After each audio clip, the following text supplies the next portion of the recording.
어떤 이의 아픔은 또 다른 어떤 이들의 욕망을 위한 재료로 쓰인다.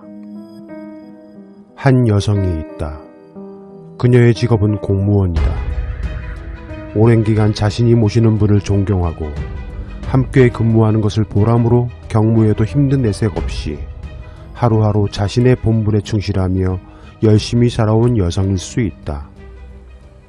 그랬던 그녀에게 되돌릴 수 없는 악몽 같은 현실이 벌어진다. 2020년 4월 14일 제21대 국회의원 선거를 하루 앞두고 부서 회식이 있었다. 서울특별시 시장 비서실 직원들은 그간의 노고를 서로 격려하며 숫잔을 주고받았다. 그 자리는 현재 비서실 근무 직원 및 전 비서실 근무 직원들이 함께 회식을 한 것으로 추정된다. 그녀는 2020년 2월경 비서실에서 다른 부서로 전보되어 근무하고 있었다.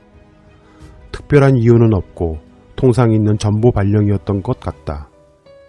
여하간 비서실 의전 담당 비서로서 오랜 기간 근무를 해왔던 터라 그녀도 그 회식에 같이 참석을 한 듯하다. 시간은 점점 흘러 어두운 저녁으로 내달렸다. 회식 자리가 무르익으면서 그녀는 서서히 취해갔다. 몸도 제대로 가누지 못할 정도로 만취한 것이다. 그런 그녀를 노린 한 늑대가 있었다. 그는 만취한 그녀를 서울 서초구에 있는 한 모텔로 끌고 갔다. 그리고 그곳에서 그는 그녀를 성폭행했다. 그는 그녀를 그곳 모텔에 그대로 방치한 채 혼자 모텔을 빠져나갔다. 정신을 차린 그녀는 자신이 어떻게 모텔에 들어오게 된 것인지를 나가면서 모텔 주인에게 CCTV를 요청했고 그것을 통해 만취한 자신을 모텔로 데려온 남성을 확인한다. 피해를 입은 그녀는 집으로 돌아가 경찰에 이 사실을 신고했다. 그리고 열흘이 지난 2020년 4월 24일 서울시 김태균 행정국장은 기자 발표를 통해 서울시 직원의 성폭력 사건 발생에 대한 책임을 통감하며 사과의 변을 밝혔다. 그리고 가해자를 즉시 직무배제, 대기발령 조치했다고 한다. 4월 24일 경찰에 수사 개시 통보가 접수되자 바로 해당 가해자를 즉시 직위해제하였다 한다. 이 내용을 누구보다 박 시장은 잘 알았을 것이다.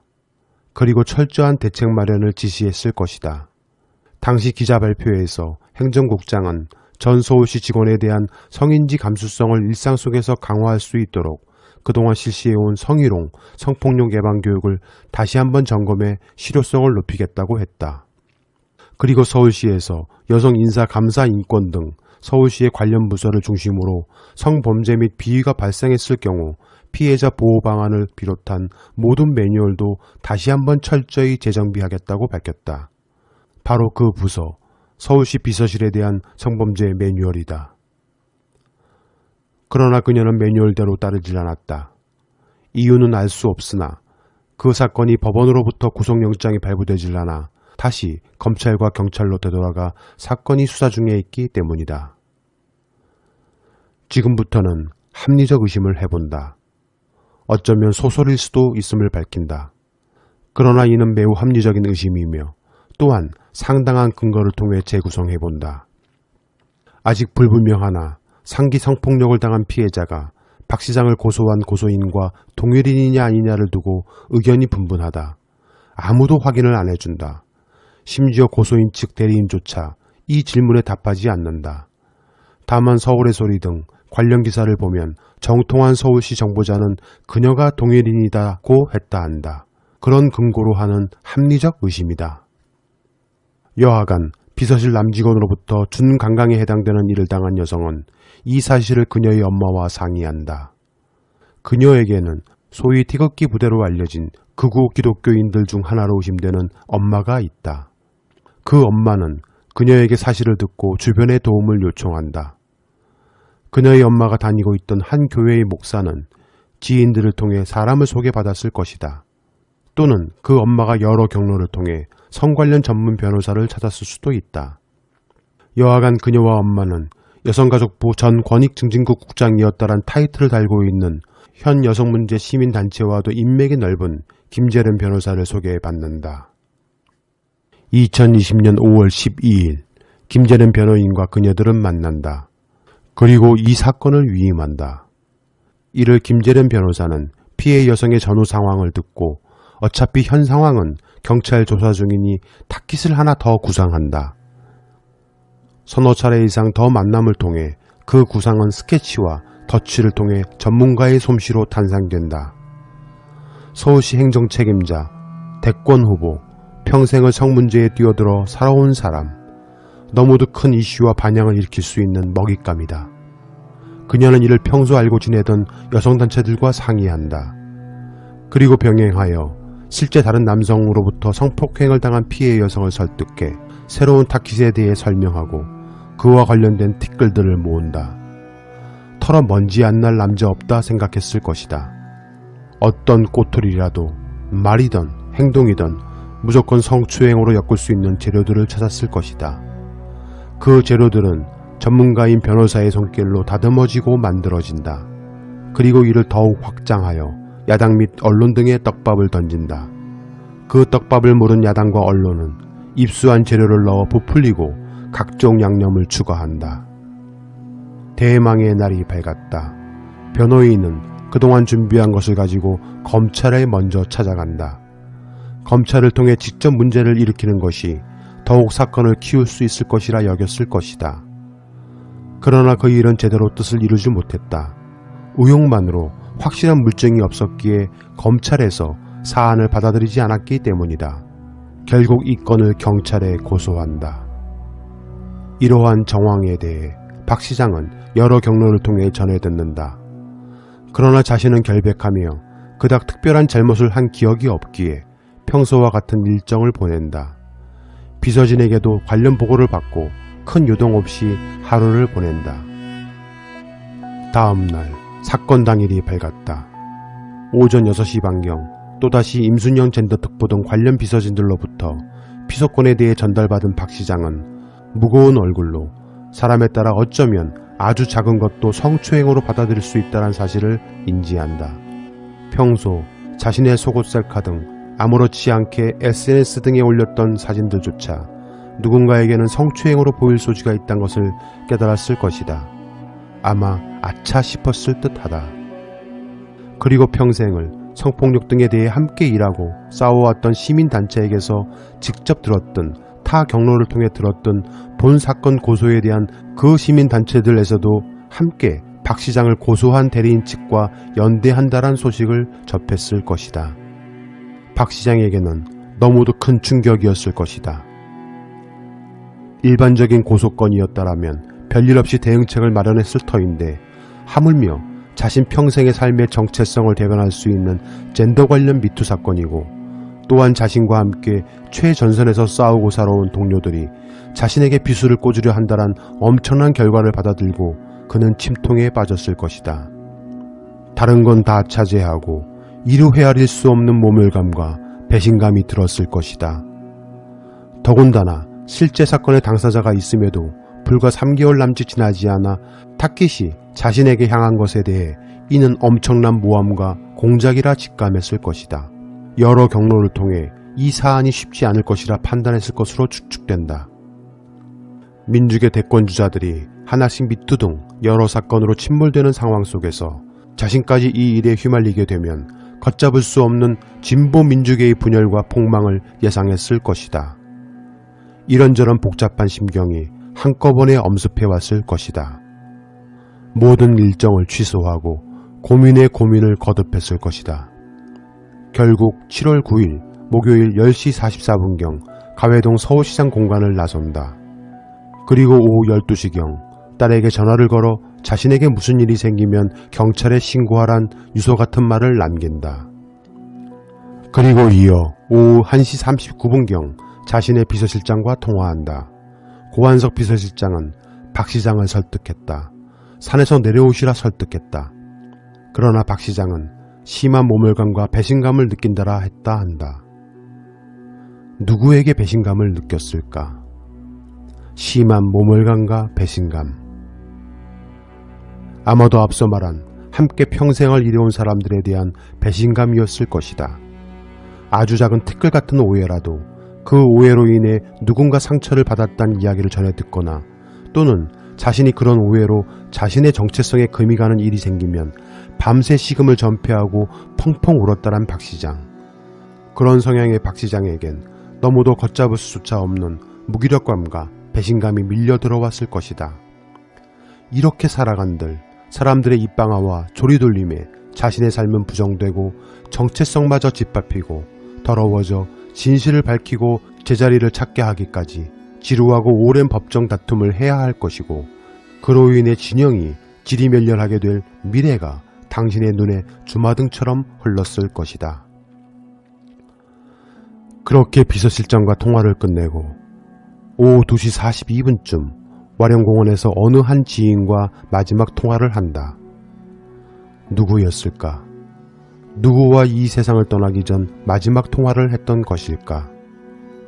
자신이 느낀 배신감에 대해 토로할 상대였을 것이다.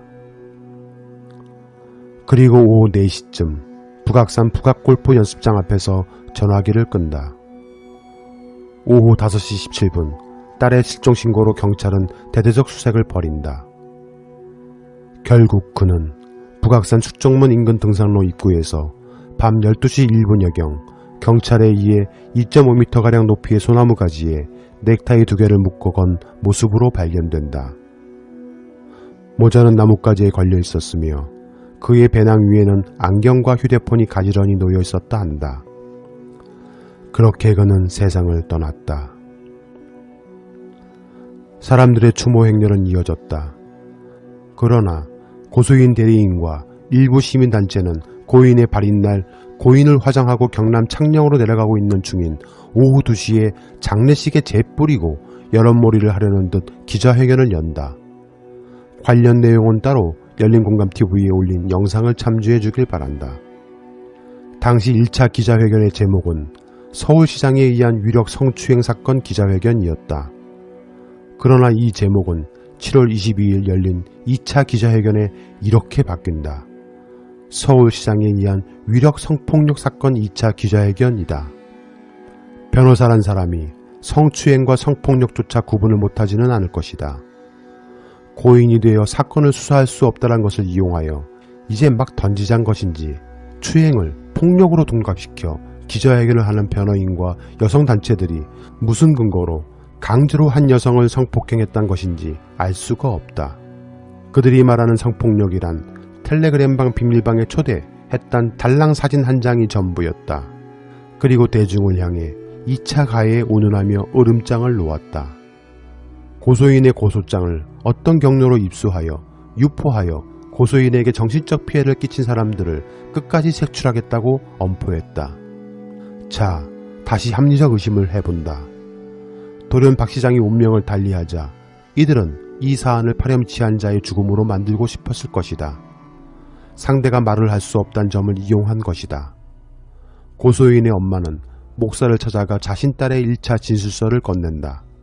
기도를 해달란 것이었다는데 수사하면 될 사항을, 그것도 딸이 성추행을 당한 문제의 진술서를 왜 목사에게 건넸을까? 결국 그 목사는 정광훈 목사처럼 말 한마디에 전국 태극기 부대와 극우 기독교 세력들이 우르르 광장으로 뛰쳐나오게 만든 자신들의 SNS 공간에 의도적으로 유포한 듯 보인다. 어찌됐든 끝까지 찾아내 처벌하겠다는 최초 유포자는 자신들의 고소인 엄마였다. 여하간 그들이 뜻했던 아니던 이 일로 사람들은 삽시간에 퍼진 피해 진술서를 통해 박 시장을 천하의 몹쓸 파렴치한으로 인식하게 되는 계기가 되었다. 문제는 그게 진술서이지 실제 고소장의 내용과는 또 다르다란 것이다. 그리고 앞서 말한 서울시 선 관련 매뉴얼대로 따르지 않았던 고소인은 몇몇 비서진 사람들에게 이 문제를 호소했다고 기자회견에서 대리인이 밝혔는데, 실제 10여 명 정도 경찰에서 진술한 비서진에 따르면 그런 고소인의 고충을 전해들은 사람이 한 명도 없단 것이다.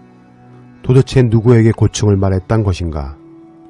사실로 밝혀지지 않은 것이기에 오늘은 계속 합리적 의심을 할 수밖에 없다. 지금 말할 대목도 그렇다. 여하간 박 시장을 공격할 공작 세력은 미투의 힘을 이미 경험했다.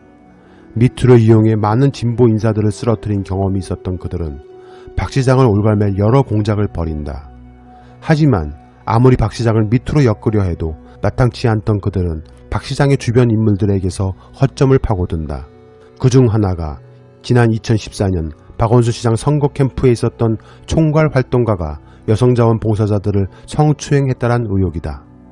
총괄 활동가는 자원봉사자들을 관리하는 책임자로서 그런 행동을 했다는 것이다. 이를 문제 삼았던 당시 자원봉사를 했던 한 여성 작가는 이를 경찰에 고소한 것이 아닌 2018년 2월경 자신의 SNS를 통해 알렸고, 결국 이 사실을 알게 된 박 시장이 변호사를 통해 재발 방지 약속을 했다고 주장했다. 그리고 선거백서를 만들어 다음 캠프에 참여할 선거원들을 어떤 식으로든 보호하겠다는 약속을 했다고 한다. 자, 다음은 현재와 같은 무서운 워딩이 나온다. 당시 문제를 말한 여성 작가는 4년이 지난 지금까지도 아무런 해결도 안 되고 전달받은 내용이 없다라 주장했다. 그리고 지금과 너무도 비슷한 워딩이 또다시 나온다. 저는 당시 선거 캠프 사람들에게 도움을 요청했지만 선거 캠프 관계자는 남자가 그럴 수도 있는 것 아니냐며 오히려 총괄 활동가를 두둔했다고 주장했다. 이에 한 서울시 관계자는 선거가 끝나고 사람들이 흩어지다 보니 선거 백서를 만드는 작업을 못하게 된 것이라 한 언론에 밝히기도 했다. 당시 박 시장은 2차 피해를 받는 일이 없도록 하라고 했다면서 이게 박 시장님의 기본 입장이죠 라고 말했다.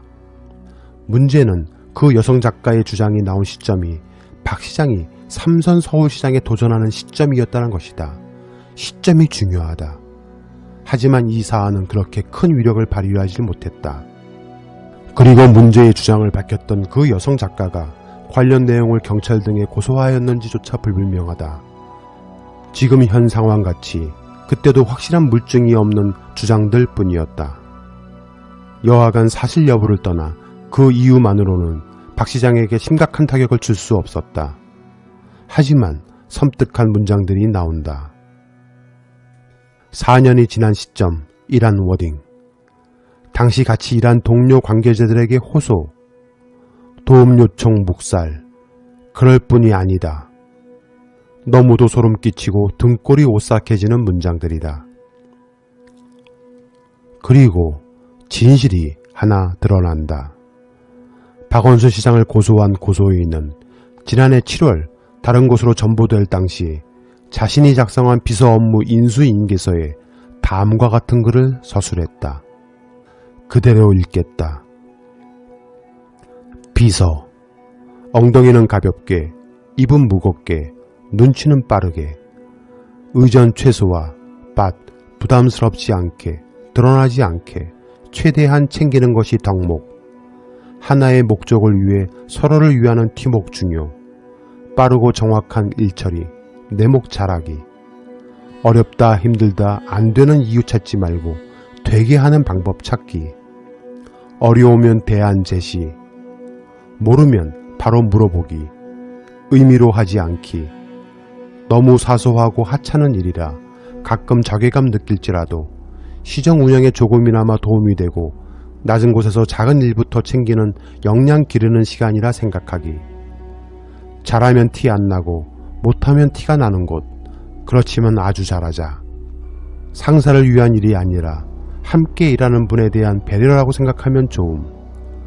빈 공간에서 그분의 흔적과 대화하며 그분의 생활 패턴, 습관, 철학 이해하기. 최초 3선 시장, 민선 7기 시장 비서의 자부심. 다른 부속실 비서들과 절대 다르니 자부심 느끼기. 인생에서 다시 없을 특별한 경험. 장관급 차기 대선 주자. 인품도 능력도 훌륭한 분이라 배울 것이 많음 이라고 적었다. 박 시장을 고소한 고소인이 자신의 후임 의전 비서에게 간곡히 부탁한 말이다. 빈 공간에서 그분의 흔적과 대화하며 그분의 생활 패턴, 습관, 철학 이해하기. 더 이상 나 같은 피해자가 없었으면 한다는 희망을 담은 미투 운동. 그것을 이용해 당신을 가해자로 만들 수 있다란 세력. 정말 무섭고 두려운 일이다. 실제 박 시장을 고소한 그녀가 진정 그녀의 마음을 담아 고소했을까? 아니면 또 다른 세력일까?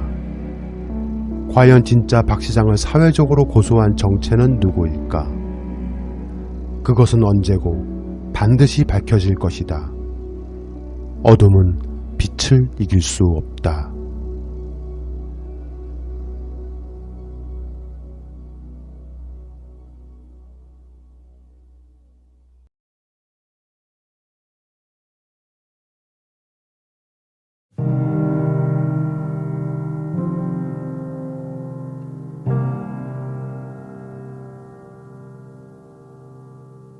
모든 것은 허위였다. 철저하게 계획되고 준비된 작전에 서울 시민은 서울시장을 잃었다. 저들은 민주 세력을 와해시키고 침몰시킬 수 있는 가장 확실한 방법으로 미투를 이용해왔다. 그렇게 많은 진보 인사들이 하나씩 무너졌기 때문이다. 그뿐만이 아니라 연예계, 예술계를 망라하고 진보 성향의 사람들을 진짜와 가짜로 동갑시켜 마구 섞어 사람들을 혼동케 하고 혼란시켜 결국 다 똑같은 사람들이란 확신성을 심어주고자 했다. 물론 일부 문제가 된 사람들이 있던 것도 사실이다. 그 안에 가짜를 뒤섞여 놓으면 사람들은 진실과 거짓을 구별하지 못한다. 가해자로 낚인 찍힌 사람은 결백을 밝히는 과정에 겪어야 할 치욕에는 사람들은 관심이 없기 때문이다. 나는 그런 행위를 하지 않았다라고 밝힐 수 있는 유일한 방법은 법으로 해결하는 수밖에 없으나 그 지리멸렬한 과정 속에 낙인 찍혀 사람들의 조리돌림을 당하며 버티고 인내할 사람이 얼마나 될까? 결국 가족과 주변 사람들로부터 인격적으로 파탄되고 무엇보다 가장 결정적인 요인은 자신이 가장 믿고 신망했던 조직원들에게 자신을 가장 존경한다고 입버릇처럼 말해왔던 비서에게 당한 충격은 상상을 초월하는 충격이었다. 박원순 시장은 그런 사람이었다. 아주 작은 티끌 같은 자잘못에도 누군가 상처받거나 오해로 인해 자신이 음해들 때면 밤새 한숨 주무시지 못하고 우셨더란 사람, 그런 사람이었다. 그런 성정의 사람에게 조직과 평생을 함께 여성운동을 해온 동지들의 배신은 자신이 살아온 삶을 송두리째 부정하는 것이었다. 더 이상 살아야 할 이유조차 찾을 수 없는, 그렇게 박 시장은 저들에 의해 죽음으로 내몰린 것이다. 열린공감TV가 지난 7월 28일 업로드한 영상 고 박 시장 고소한 정체, 부재, 피해 호소를 주장하는 여성만의 결정이었을까 편의 합리적 의심은 대부분 사실로 드러났다. 자세한 내용은 해당 영상을 시청해 주시길 바란다. 사건을 정리하자면 다음과 같다. 내용이 길어질 듯하다. 2020년 4월 14일 고 박원순 시장을 성추행 등으로 고소한 고소인은 서울시장 비서실 전체 회식에 참석한다. 그날 그녀는 몸조차 제대로 가눌 수 없을 정도로 만취했다. 이때 의전실 소속 남성 직원 A씨가 쉬어가자며 서초구의 한 모텔로 데려가 그녀를 성폭행한 것이다. 그리고 그는 그녀를 그곳에 두고 홀로 숙박업소를 빠져나갔다. 그녀는 귀가 후 총선 당일인 4월 15일 경찰에 이 사실을 신고했다.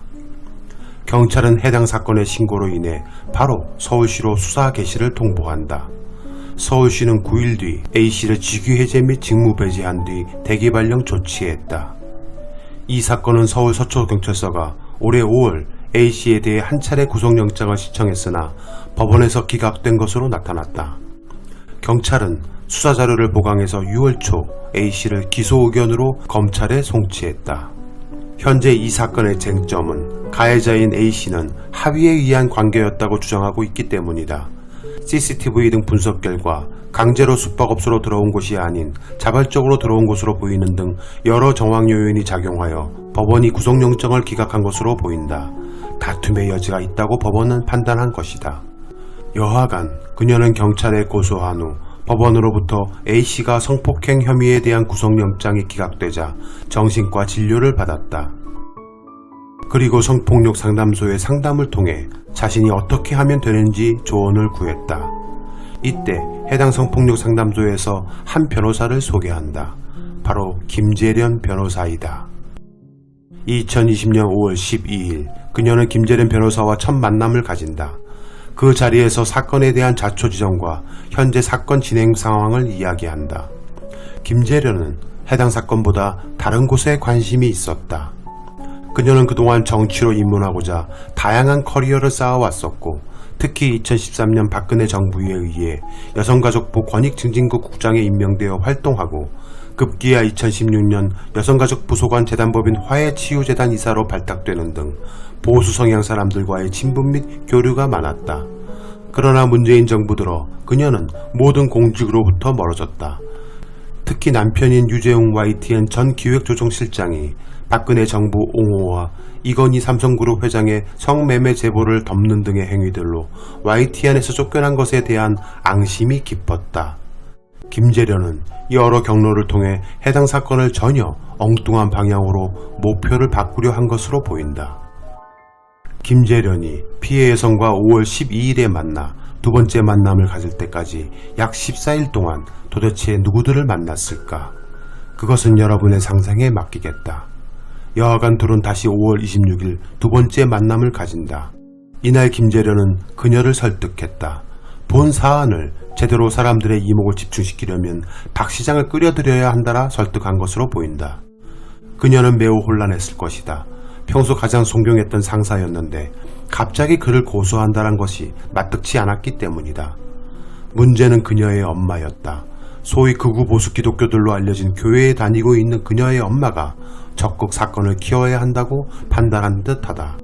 정신과 치료를 받고 있고 한번 법원으로부터 가해자인 A씨가 불구속되는 등 여러 답답한 상황에 처해져 이대로 사건이 묻히거나 잊혀질까 두려웠던 그녀는 김재련과 엄마의 설득에 넘어간 것으로 보인다. 다음날 5월 27일부터 김재련은 법적 고소에 대한 법률 검토에 착수한다. 그녀는 아주 작은 티끌 같은 박 시장의 실수조차 모두 깨알같이 고소장에 담았다. 그리고 기억조차 불분명한 고소인의 말들을 전문가의 솜씨로 다듬고 만들어냈다. 이미 오세훈 전 서울시장 때 집무실 내 없애버린 침실을 다시 부활시켰다. 박 시장은 따로 침실이 없으며 시장실 내 한 구석에 있는 소위 라꾸라꾸 침대가 전부였다. 그것을 침실로 미화시켰다. 하지만 언론들은 그런 것은 개의치 않고 박 시장이 시장에 당선된 후 시장실을 처음 방문해 오세훈 전 시장 침대에 잠시 앉아보았던 사진을 교묘하게 대서특필하는 재료로 쓰이게 만들었다. 또한 박 시장이 마라톤을 할 때 여비서가 함께 와야 기록이 좋다며 주말에 동원시켰다란 말까지 만들어냈다. 해당 트레이너의 말에 의하면 이 같은 주장은 사실이 아님이 드러났다. 가장 결정적인 증거인 텔레그램 비밀방의 음란 사진이란 것은 박 시장과 친분이 있는 사람이거나 혹은 페이스북 친구라 할지라도 누구나 흔히 봐왔던 박 시장의 런닝셔츠 차림이었다. 더위를 나는 이렇게 이긴다라고 표현하면서 보낸 부채를 들고 있는 모습이었던 것이다. 그것을 음란 사진으로 둔갑시켰던 것이다. 그리고 약 1개월가량 다양한 사람들을 만난다. 누굴 만나고 어떤 이야기들을 나누었을까? 그리고 사건을 엄청난 이슈로 만들기 위해 어떤 조언들을 들었을까? 또한 무엇을 주고 무엇을 얻으려 했을까? 여러가지 다양한 합리적 의심이 드는 기간인 듯 싶다. 사건을 터뜨리기 위해 준비해온 김재련은 짜여진 각본에 따라 우선 검찰을 끌어들이기로 한다. 검찰이 바로 해당 사건에 끼어 들어오는 것이 가장 그림이 좋기 때문이었을 것이다. 2020년 7월 7일 김재련은 서울중앙지검 유현정 여성아동범죄조사부 부장검사에게 전화해 면담을 요청한다. 박원순 시장을 여비서 성추행 혐의로 고소할 건데 검찰이 나서야 한다라 한 것이다. 7월 8일 면담 일정까지 예정됐으나 만남은 취소된다. 유 부장검사는 정식 고소장 접수 전 사건 관계인 변호사와의 만남은 부적절하다고 판단한 것으로 추정된다. 검찰을 끌어들이는 것이 쉽지 않다고 판단한 김재련은 다음날 7월 8일 서울지방경찰청에 박원순 시장을 위력에 의한 성추행 혐의로 고소장을 접수한 후 고소인과 함께 다음날 7월 9일 새벽 1시경까지 고소인 조사를 받는다. 경찰에 고소장을 접수한 날인 7월 8일 박 시장은 임순영 서울시 젠더특보와 비서진들로부터 해당 사실을 인지한다. 그러나 박 시장은 당시 별다른 동요를 하지 않았으며 정해진 일정을 소화한다. 그러나 박 시장은 하필 다른 사람도 아니고 자신이 가장 총애하고 아꼈던 비서로부터 자신을 성추행 혐의로 고소했다는 사실에 충격을 받았다. 결정적인 것은 박 시장은 자신과 평생을 여성인권 운동을 해온 단체 및 동지들 중 일부가 이 사건에 합류하여 박 시장을 겨냥하고 있다는 소식들을 연이어 전달받게 된다.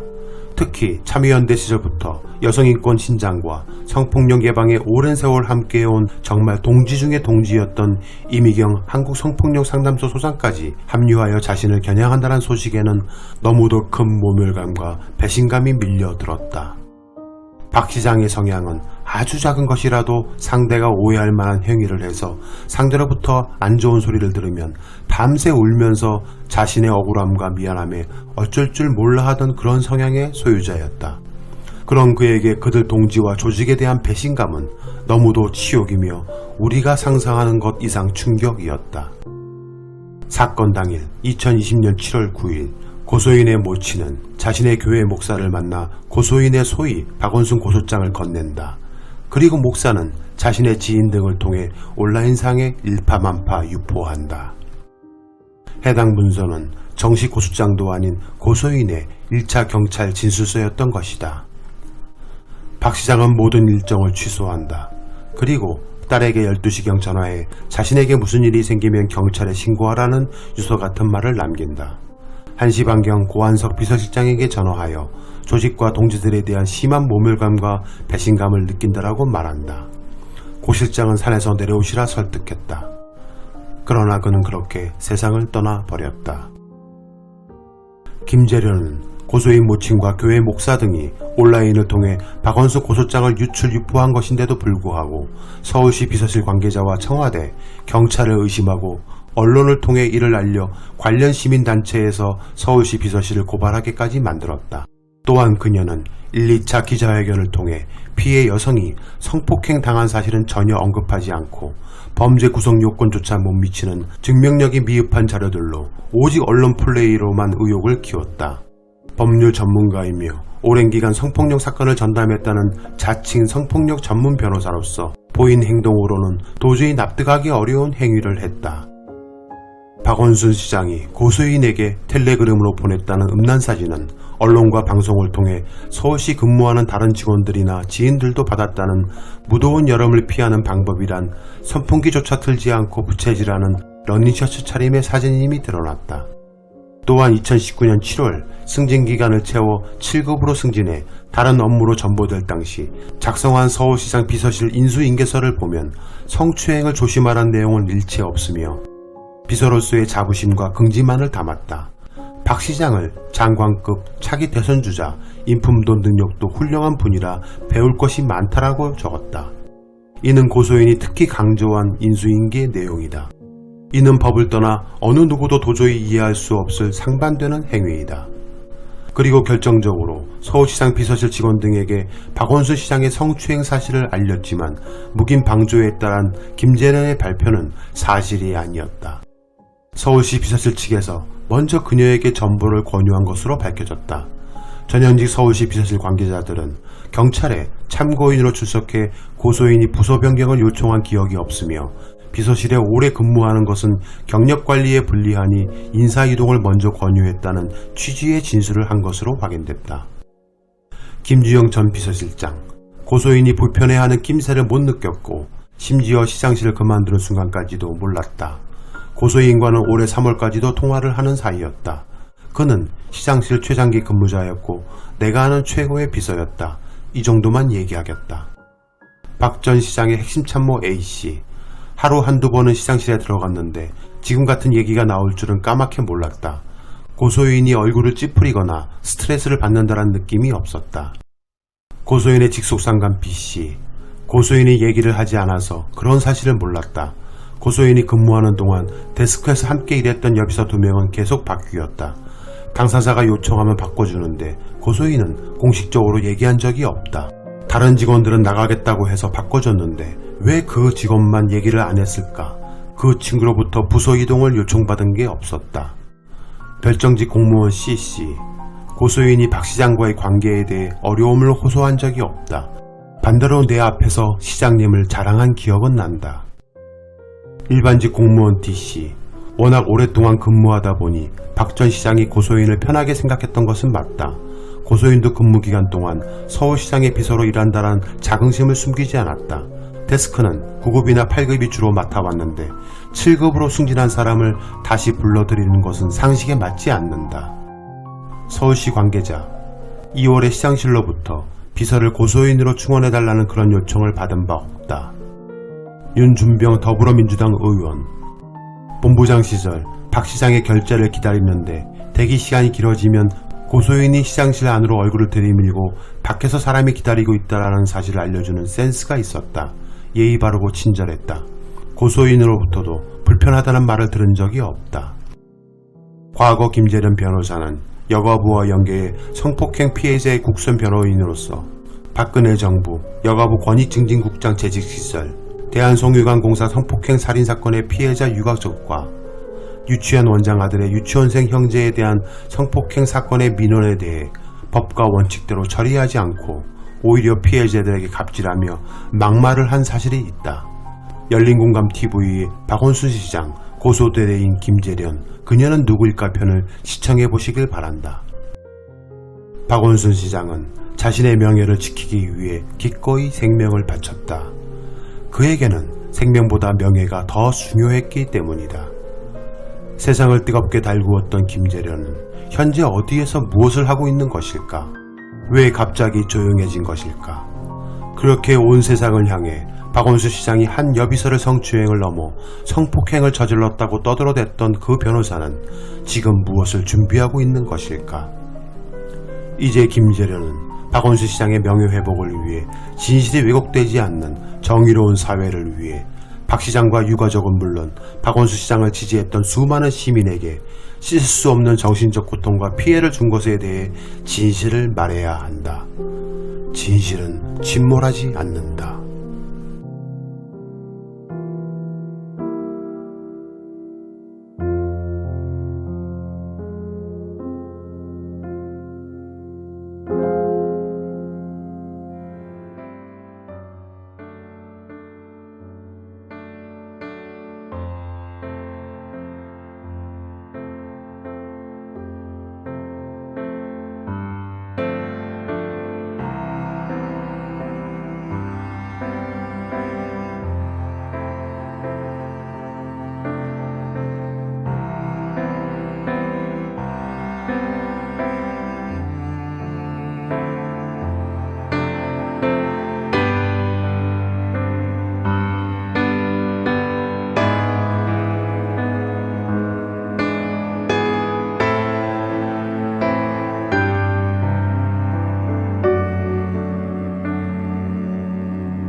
사람들은 혼란스러웠다.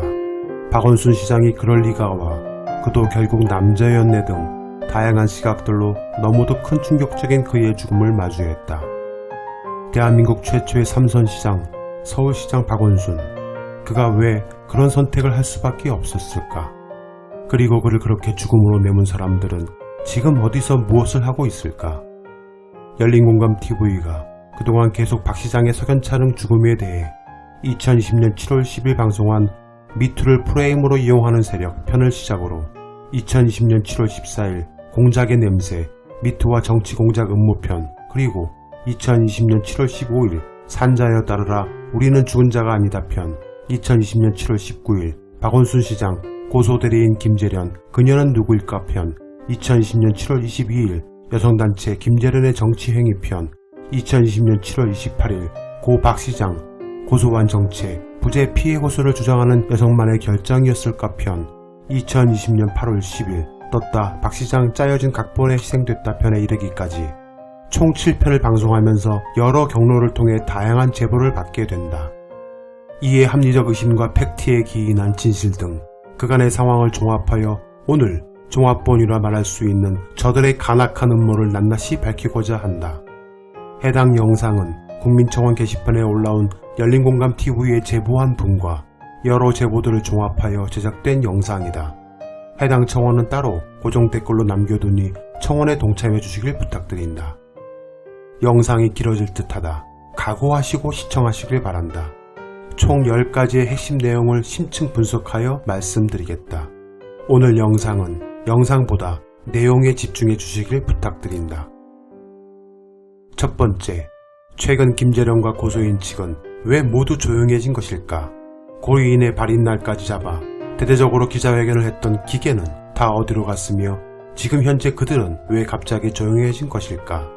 그들은 지난 박 시장의 발인이 엄수된 7월 13일 1차 기자회견을 통해 다음과 같은 핵심 내용들을 주장했다. 엄청난 위력 속 거부나 문제제기 어려워. 성추행 4년간 있었다. 시청 내부에 도움 요청했으나 묵인. 음란한 문자 발송 등 가해 행동 심해져. 텔레그램 증거 1 제시. 부서 변동 후에도 개인적 연락 지속. 전형적인 위력 성폭행 특성. 철저한 진상 규명을. 2차 가해 추가 고소. 고소인 보호할 것. 끝으로 서울시의 진상규명을 위한 조사단을 구성할 것을 촉구했다. 그리고 SBS는 보도를 통해 피해자가 고소인 말고도 여러 명 있다는 가짜 뉴스를 보도한다. 종편도 아닌 공중파 뉴스에서 말이다. 또한 중앙일보 등은 명백한 가짜 뉴스를 통해 박원순 피소사실 청와대 통보란 기사를 내보낸다. 여하간 그날 기자회견을 통해 성추행의 증거로 텔레그램 이미지를 선별적으로 자체 포렌식해서 제출했다란 증거 능력 자체로 대단히 미약한 것을 손에 들고 수많은 기자들이 찍어 대서특필하게 만들었다. 더욱 가관인 것은 추후 2차 3차 기자회견을 통해 증거 공개를 일주일 미루는 티징 기법을 통한 여론몰이를 하는 정략적 의도까지 담았었다. 그러나 그들의 호언장담은 2차 기자회견 당시 제시하겠다는 증거는 별다른 것이 없는 말 그대로 자신들의 주장만 난무하는 맹탕 기자회견이었다. 문제는 그날 1차 기자회견을 통해 서울시에서 진상규명을 위한 조사단을 구성할 것을 촉구한다고 했으면서 정작 서울시가 외부 전문가가 포함된 민관합동조사단을 꾸려 조사에 들어가자 이렇다 할 협조를 전혀 하고 있지 않다. 조사단 만들라고 난리를 펴서 만들었더니 협조를 안 하는 건 또 무슨 경우인가? 자, 그렇다면 저들은 왜 조용한 것일까? 우선 적폐청산 국민참여연대 대표 신승목 등으로부터 2020년 8월 4일 김재련은 고 박원순 시장에 대한 무고 및 무고교사 혐의로 경찰청에 고발당했다. 김재련은 무고살인교사 혐의로 수사를 받아야 할 처지가 된 것이다. 게다가 서울시청 전 비서진들이 고소인이 평소 박 시장을 존경했고 오히려 비서실 근무 연장을 원했던 증거들을 속속 제출하며 고소인과 대질신문까지 받겠다고 하고 있다. 이런 상황이 되고 나니 고소인은 건강상의 이유로 날짜 조율 중이라며 차일피일 미루고 있다. 또한 김재련은 대한변호사협회 윤리강령 위반으로 조사받고 변호사 자격을 박탈될 가능성도 생겼다.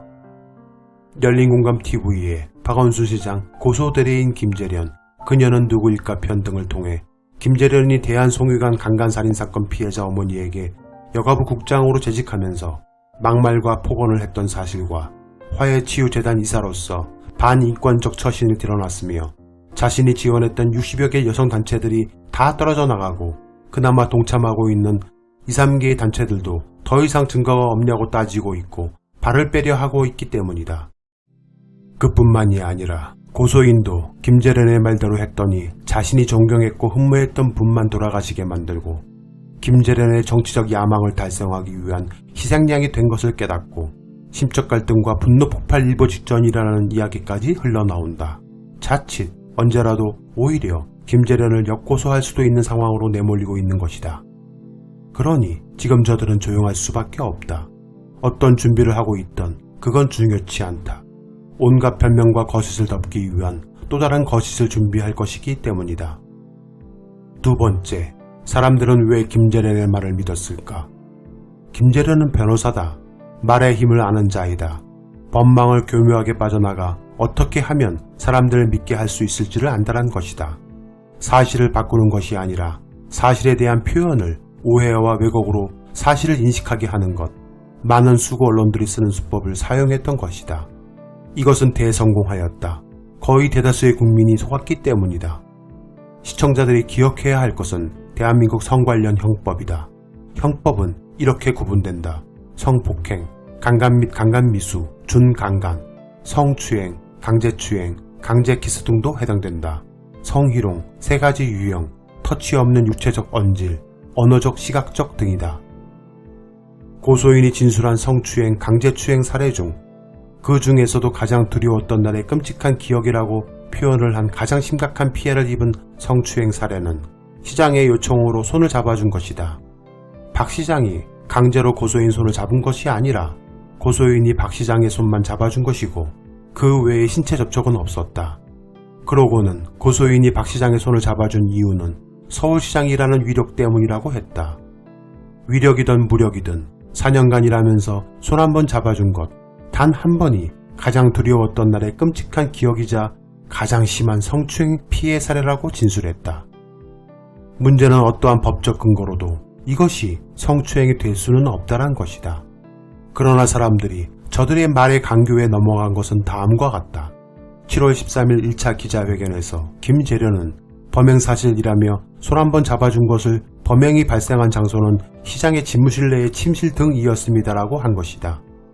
집무실 안에 있는 내실, 즉 침실로 피해자를 불러서 안아달라며 신체적 접촉을 하고라고 말을 한 것이다. 이 말에 거짓은 없다. 문제는 시장 집무실 내 침실은 따로 없으며 소위 라꾸라꾸 침대 하나 구석에 있을 뿐이다. 그곳을 침실로 미화한 것이다. 그리고 저들이 말하는 신체적 접촉이란 손 한 번 잡아준 것을 말하는 것이다. 4년간 그 딱 한 번의 손을 스스로 잡아준 것을 거의 모든 국민들로 4년 동안 지속적으로 침실에서 성추행했을 거라고 오해하게끔 만든 것이다. 인터넷에 돌아다니는 옛 서울청사의 오세훈 전 시장이 사용한 침실은 박 시장 취임 후 새로 이전한 새 청사 안에는 라꾸라꾸 침대가 다른 물건들과 함께 놓여진 집무실 구석의 좁은 공간일 뿐이다. 그러나 사람들은 상상한다. 4년 동안 박 시장이 집무실 안에 있는 침실에서 그것도 근무 시간에 비서를 수시로 끌어안고 만지고 뽀뽀하고 등등으로 상상하게 만든 것이다. 4년 동안 손 한 번 잡아준 게 전부다라는 진실을 아는 사람은 거의 없다. 또한 대부분의 국민들은 아직도 성추행이 있었다라는 건 사실이다 또는 있었을 것이다 라고 생각하며 박 시장은 가시적인 삶을 살았다라고 생각하고 있다. 자기가 잘못한 게 있고 소위 캥기는 게 있으니 죽었을 거 아니냐고 반문하는 사람들도 있다. 이 부분은 마지막 부분에 언급하도록 하겠다. 세 번째, 김재련의 말 바꾸기. 이런 어이없는 고소에 대해 김재련은 7월 17일 자신의 서초구 사무실 앞에서 기자의 질문에 원래 피해자가 원했던 건 수사기관의 수사를 통해서 그러한 행위들이 죄가 되는지 죄가 된다면 이란 발언을 한다. 죄의 유무를 판단하여 고소 여부를 결정하는 직업이 변호사이다. 그런 그녀가 이걸 말이라고 한 것이다. 네 번째, 김재련이 주장한 박 시장의 다른 성추행 사례들도 간단히 살펴보자. 즐겁게 일하기 위해서 둘이서 칼을 찍자며 촬영할 때 신체적 밀착을 했다. 이제는 오해를 유발하기 위해 쓰는 어휘가 무엇인지 판단이 될 것이다. 신체적인 밀착, 성추행 기자회견이고 성추행 사례라면 여성의 많은 민감한 부위 중 왜 그런 데를 만졌거나 더듬었다란 말은 없는가? 엉덩이를 만졌다, 허벅지를 쓰다듬었다, 가슴에 팔이 닿았는데 고의적으로 안 떼었다 등등 이렇게 성추행이 명백하고 정확한 표현들이 있는데 신상정보가 제대로 보호되는 고소인에게 2차 가해를 줄까 말 안 한다라는 뉘앙스로 변명만 일관했던 기자회견이었다. 문제는 고소인의 진술서 어디에도 아주 약하다고 불만한 성추행 피해 사례조차 나오질 않는다. 왜 못 썼을까? 당연히 그런 일이 없었기 때문이며 없는 사례를 쓰면 무고죄가 되기 때문이다.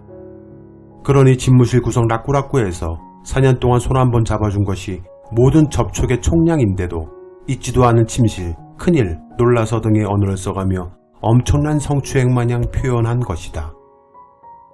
게다가 1차 기자회견 시 진술서에는 언급조차 없는 성추행 사례라 제시한 갑툭튀, 갑자기 툭 튀어나온 사례가 있다. 전 국민 앞에 김재련이 말하길 무릎에 멍을 보고 호해주겠다며 입술을 접촉하였다는 것이다. 무릎 쪽에 고의로 뽀뽀를 했다는 것인가? 아니면 무엇인가? 박 시장이 호해주다가 넘어져서 입술을 무릎 쪽에 부딪혔는가? 이것 말고 경우의 수가 무엇이 있는가? 성추행의 여지가 있는 단 하나는 무릎 쪽에 고의로 뽀뽀를 했다는 것이고, 이것이 사실이라면 기존에 주장한 사례 중 비서의 가장 끔찍한 성추행 기억이자 가장 큰 피해 사례라고 주장한 라꾸라꾸 침대에서 손잡아준 딱 한 번보다 누가 봐도 더 크고 명확한 피해 사례가 아닌가. 김재련이 피해 당사자라면 이것을 진술서에 적시하지 않았겠는가.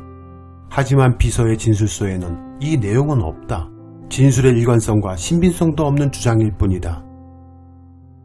5번째, 그 외 고소인의 진술서에 써있는 성추행 사례. 네일아트 이쁘다며 손 만져본 것, 손가락일 것이다. 그러나 손이라 해도 거짓은 아니다. 몸에 가까이 와서 아마도 향수 냄새 맡은 것. 두 가지는 제정신인 사람이면 성추행 피해 사례라 볼 수도 없고, 또한 변호사 차원에서 공표 제외됐으므로 살펴볼 필요도 없는 듯하다. 이로써 고소인과 김재련이 주장한 성추행 피해 사례를 전부 살펴보았으나 형법상 성추행이 될 수 있는 사례는 없다는 걸 팩트체크하였다. 이렇게 치밀하고 어이없게 박 시장은 기획 밑으로 희생되었던 것이다. 6번째, 속옷 사진의 진실. 기자회견 중 김재련이 발언한 속옷만 입은 사진, 이른바 속옷 사진 셀카란 표현은 듣는 사람들로 하여금 남자가 입은 야릇한 팬티를 연상케 한다.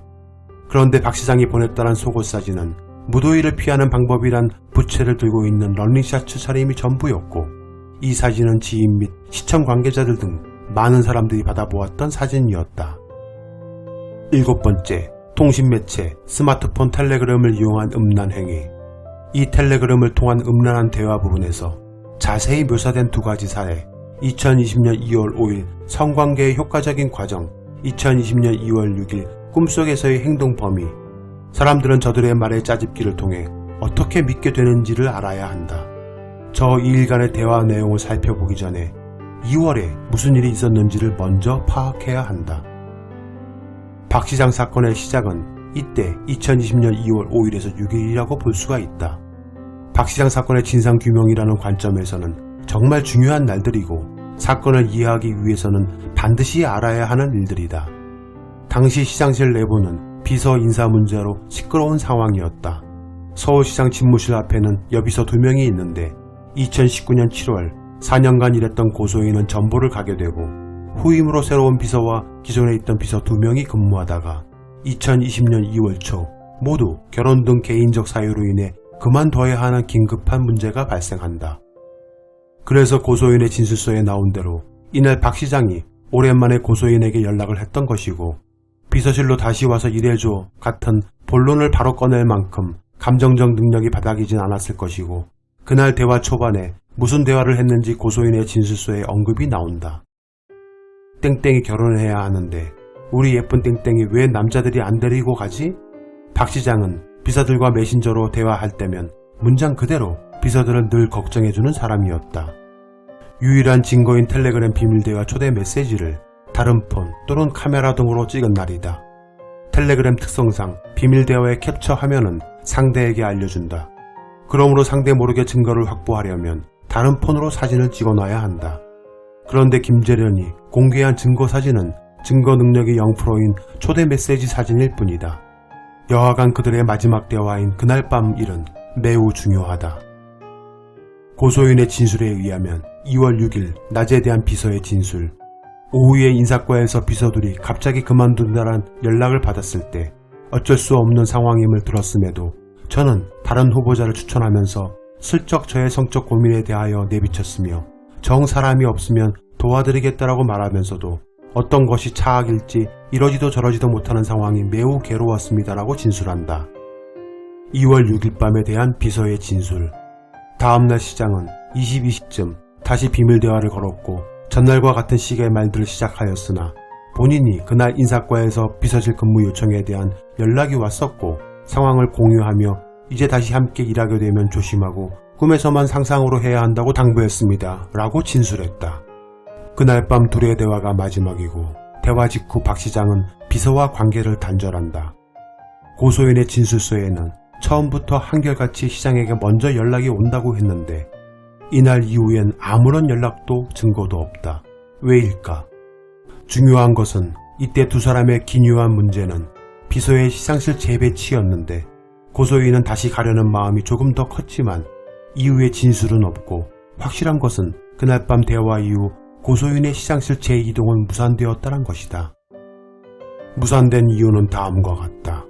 박 시장은 고소인의 시상실 재근무를 전날 밤까지는 원하였으나 그날 밤 이후 취소하고 관계 단절하였다. 박 시장은 고소인을 불신하게 되었는데 계기는 당연히 그들의 마지막 대화인 그날 밤의 대화 때문이다. 증거사진과 진술서를 같이 제출하였음에도 비밀 대화가 걸려온 증거사진 속 시각은 8시 28분이며 진술서의 시각은 10시쯤이다. 어떤 대화가 오고 갔는지는 현재로선 정확히 알 길이 없다. 문제는 그날 고소인의 진술에 의하면 자신의 결혼 걱정, 효과적인 성문제 등에 대한 대화가 오고 갔다고 한다. 여하간 박 시장은 이 대화에 대해 문제점을 인식했다. 자꾸 무엇인가 그쪽으로 유도한다는 느낌을 받았던 것 같다. 그렇기에 바로 대화가 문제를 야기할 수 있겠다 여겼는지 대화 종료 전 박 시장은 고소인과의 그간의 모든 대화를 쌍방 삭제하였다. 자, 그럼 고소인의 진술을 토대로 내용을 재구성해보자. 고소인의 유불리에 따라 대화 내용을 분리 진술했을 가능성이 크다.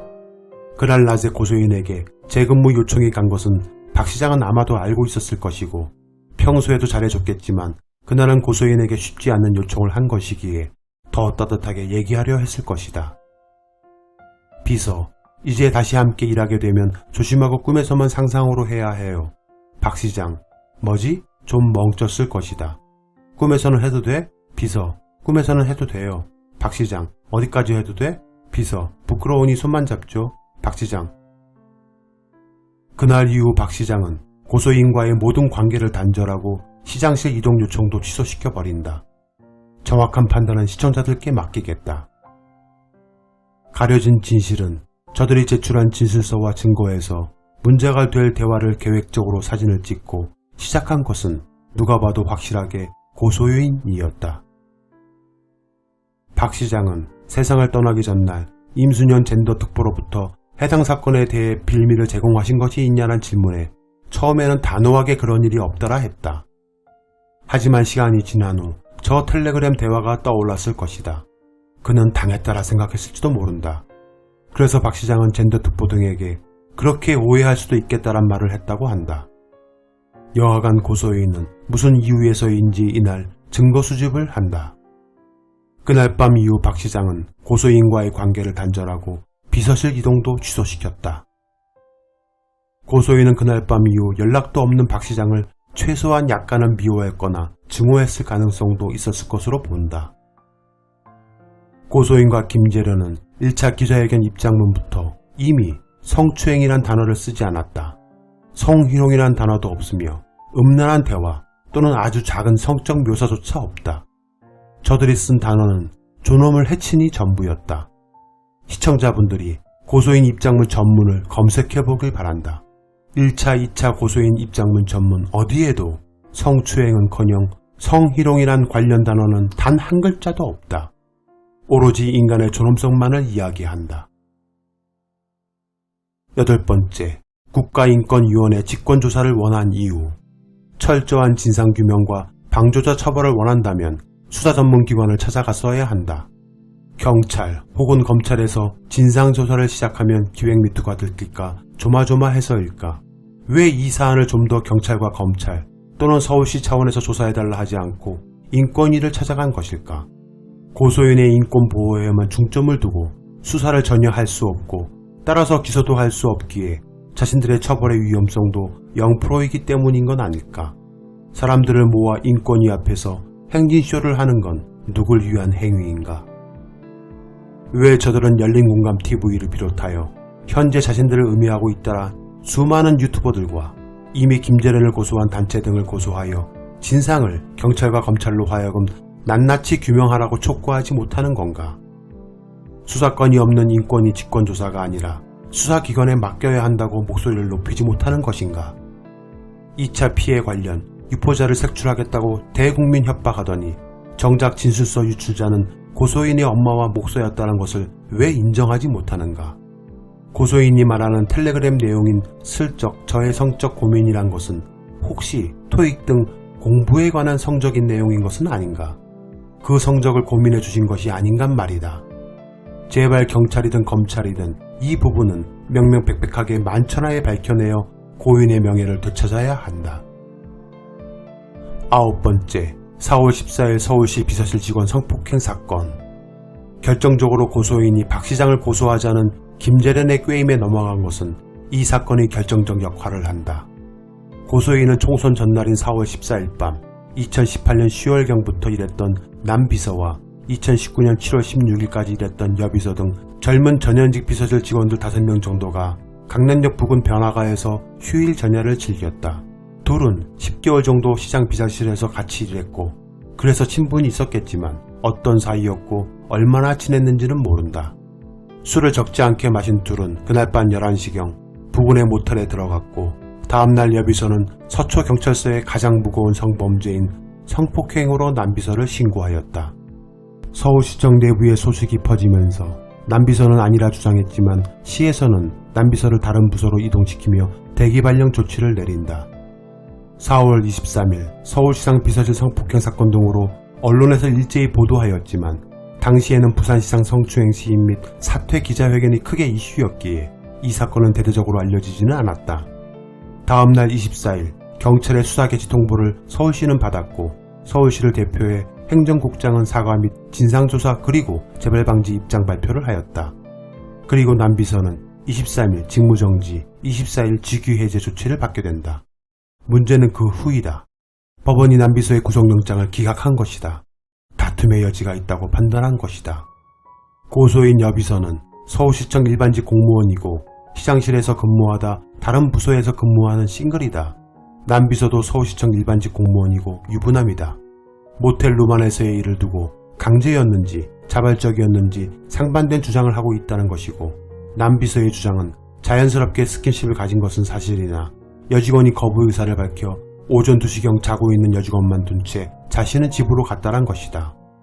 여하간 그녀의 주장에 의하면 성폭행을 당한 억울한 일을 겪었는데 가해자가 부인까지 하고 있는 것이다.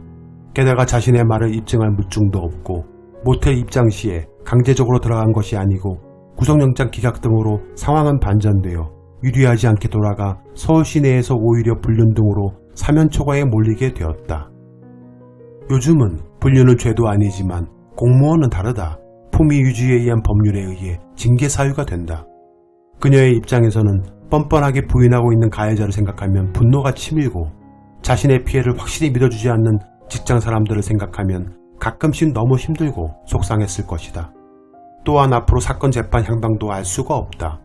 그래서 정신과 치료까지 받고 있었고 그곳으로부터 성폭력 상담소를 소개받아 상담하던 중 김재련을 만나게 된다.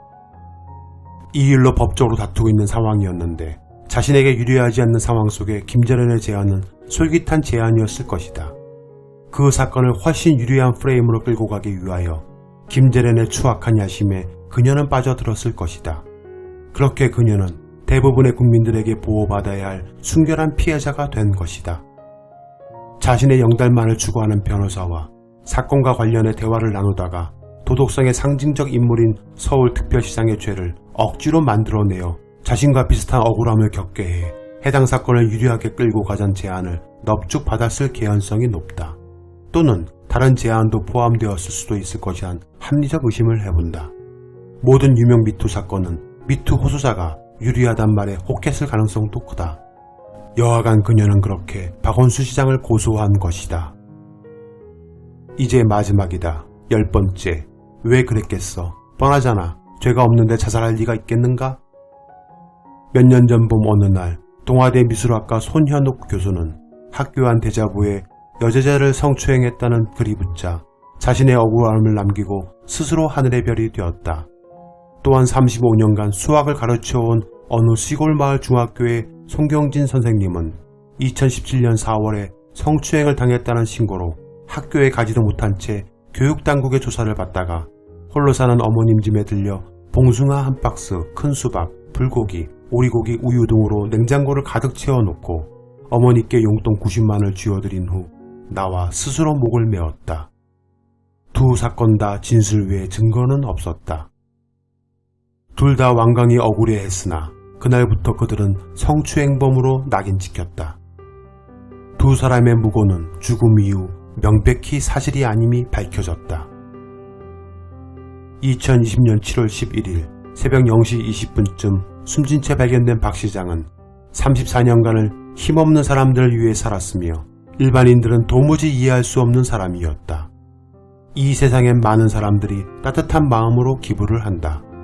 하지만 그 사람들 중 빛을 7억이나 지면서까지 기부하는 사람이 있을까?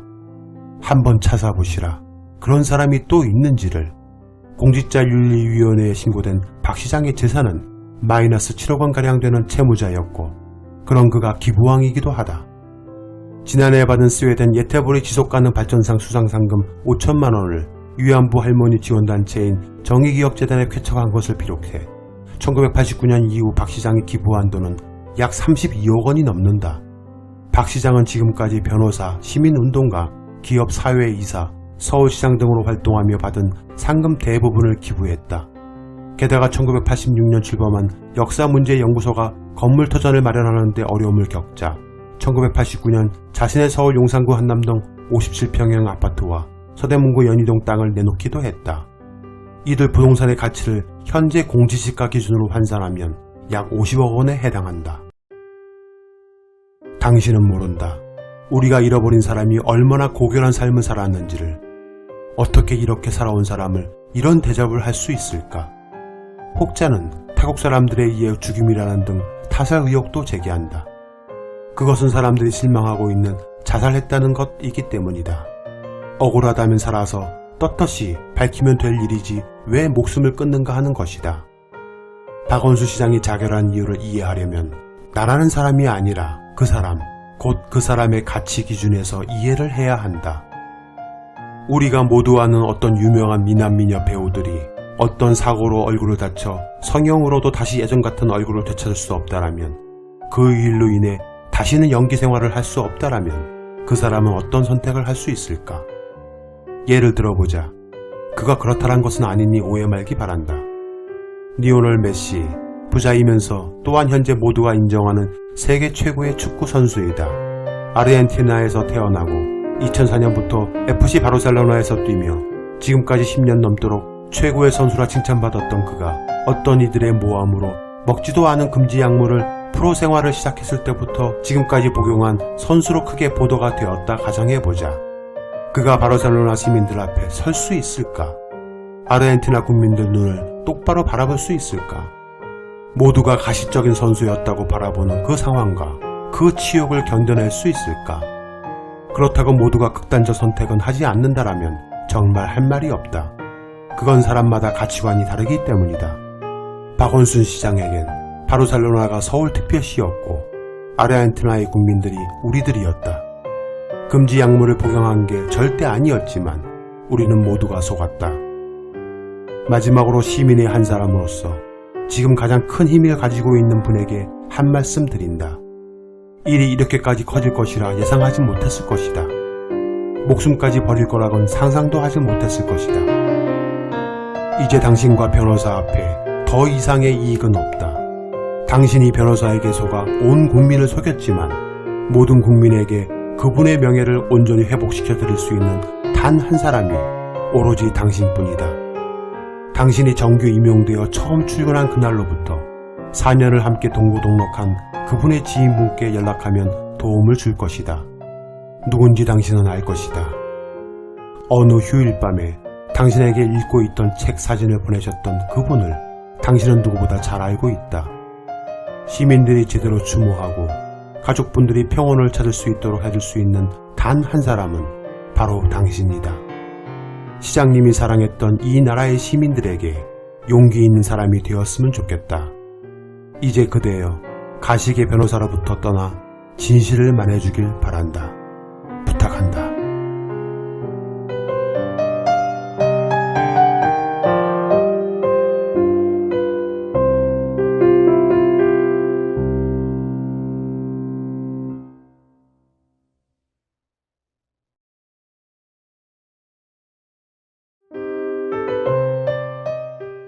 본 영상은 고 박원순 서울시장 사건에 대한 진실을 알기 위해 객관적 사실과 함께 근무했던 동료의 말을 근거로 만들었다. 다소 긴 영상이 될 듯하다. 박원순 서울시장은 고인이 되었다. 이 세상 어디에서든 그의 목소리는 더 이상 들을 수 없다. 고인이 된 그를 두고 여전히 많은 사람들이 의문을 품고 있다. 아니, 확정적으로 파렴치한 성범죄자로 낙인 찍어 고인의 명예를 훼손하고 나아가 각종 의혹과 말들로 대응할 수도 없는, 말할 수도 없는 고인을 2번, 3번 욕보이고 있다. 혹자들은 말한다. 뭔가 캥기는 게 있으니 그랬지. 심지어 떳떳하면 왜 죽냐 등등 당사자가 아닌 자신의 관점에서 박 시장을 조리돌림한다. 문제는 진실이다. 성문제라는 특수성을 감안하면 당사자들만이 진실을 알 수 있기 때문이다. 하지만 현재 일방의 당사자만이 있다. 그리고 그녀는 이미 많은 사람들에게 피해자로 인식되고 있다. 게다가 그녀를 대리하는 변호사와 일부 시민단체는 제2의 피해를 말하며 사건에 대한 언급조차 하는 것을 또 다른 가해라고 주장한다. 현재 고소인은 본인이 직접 미투를 제기하며 나선 상황도 아니고 대리인을 내세우고 있다. 또한 박 시장도 고인이 되어 대응할 마땅한 방법도 없다. 그렇다면 진실에 접근할 수 있는 가장 합리적이며 객관적인 것은 드러난 자료, 증거들을 토대로 퍼즐을 맞춰가는 것이며 우리 모두가 당사자가 되어 그날 그 순간으로 돌아가 나라면, 나 같았으면 이란 주관적 생각과 명백한 증거가 제시하는 객관적 길을 따라가면 우리는 진실의 문에 다다르게 될 것이다. 최근 한 일간지 기자는 박원순 전 서울시장 성폭력 의혹 사건 고소인 법률 대리인인 김재련 변호사와 인터뷰를 했다. 기사의 서두에 기자는 변호사에 의한 기획 미투라는 등 피해자의 주장과 의도를 의심하는 눈길과 함께 2차 가해 우려를 내세워 어떤 질문도 못하게 하는 건 부당하다는 시각도 있다고 했다. 그러면서 사건의 진실에 다가서고 성숙한 논의를 끌어내려면 최대한 피해자의 목소리를 직접 듣는 것이 출발점이 되어야 한다고 봤다고 적었다. 그렇게 기자는 해당 기사를 게재했다.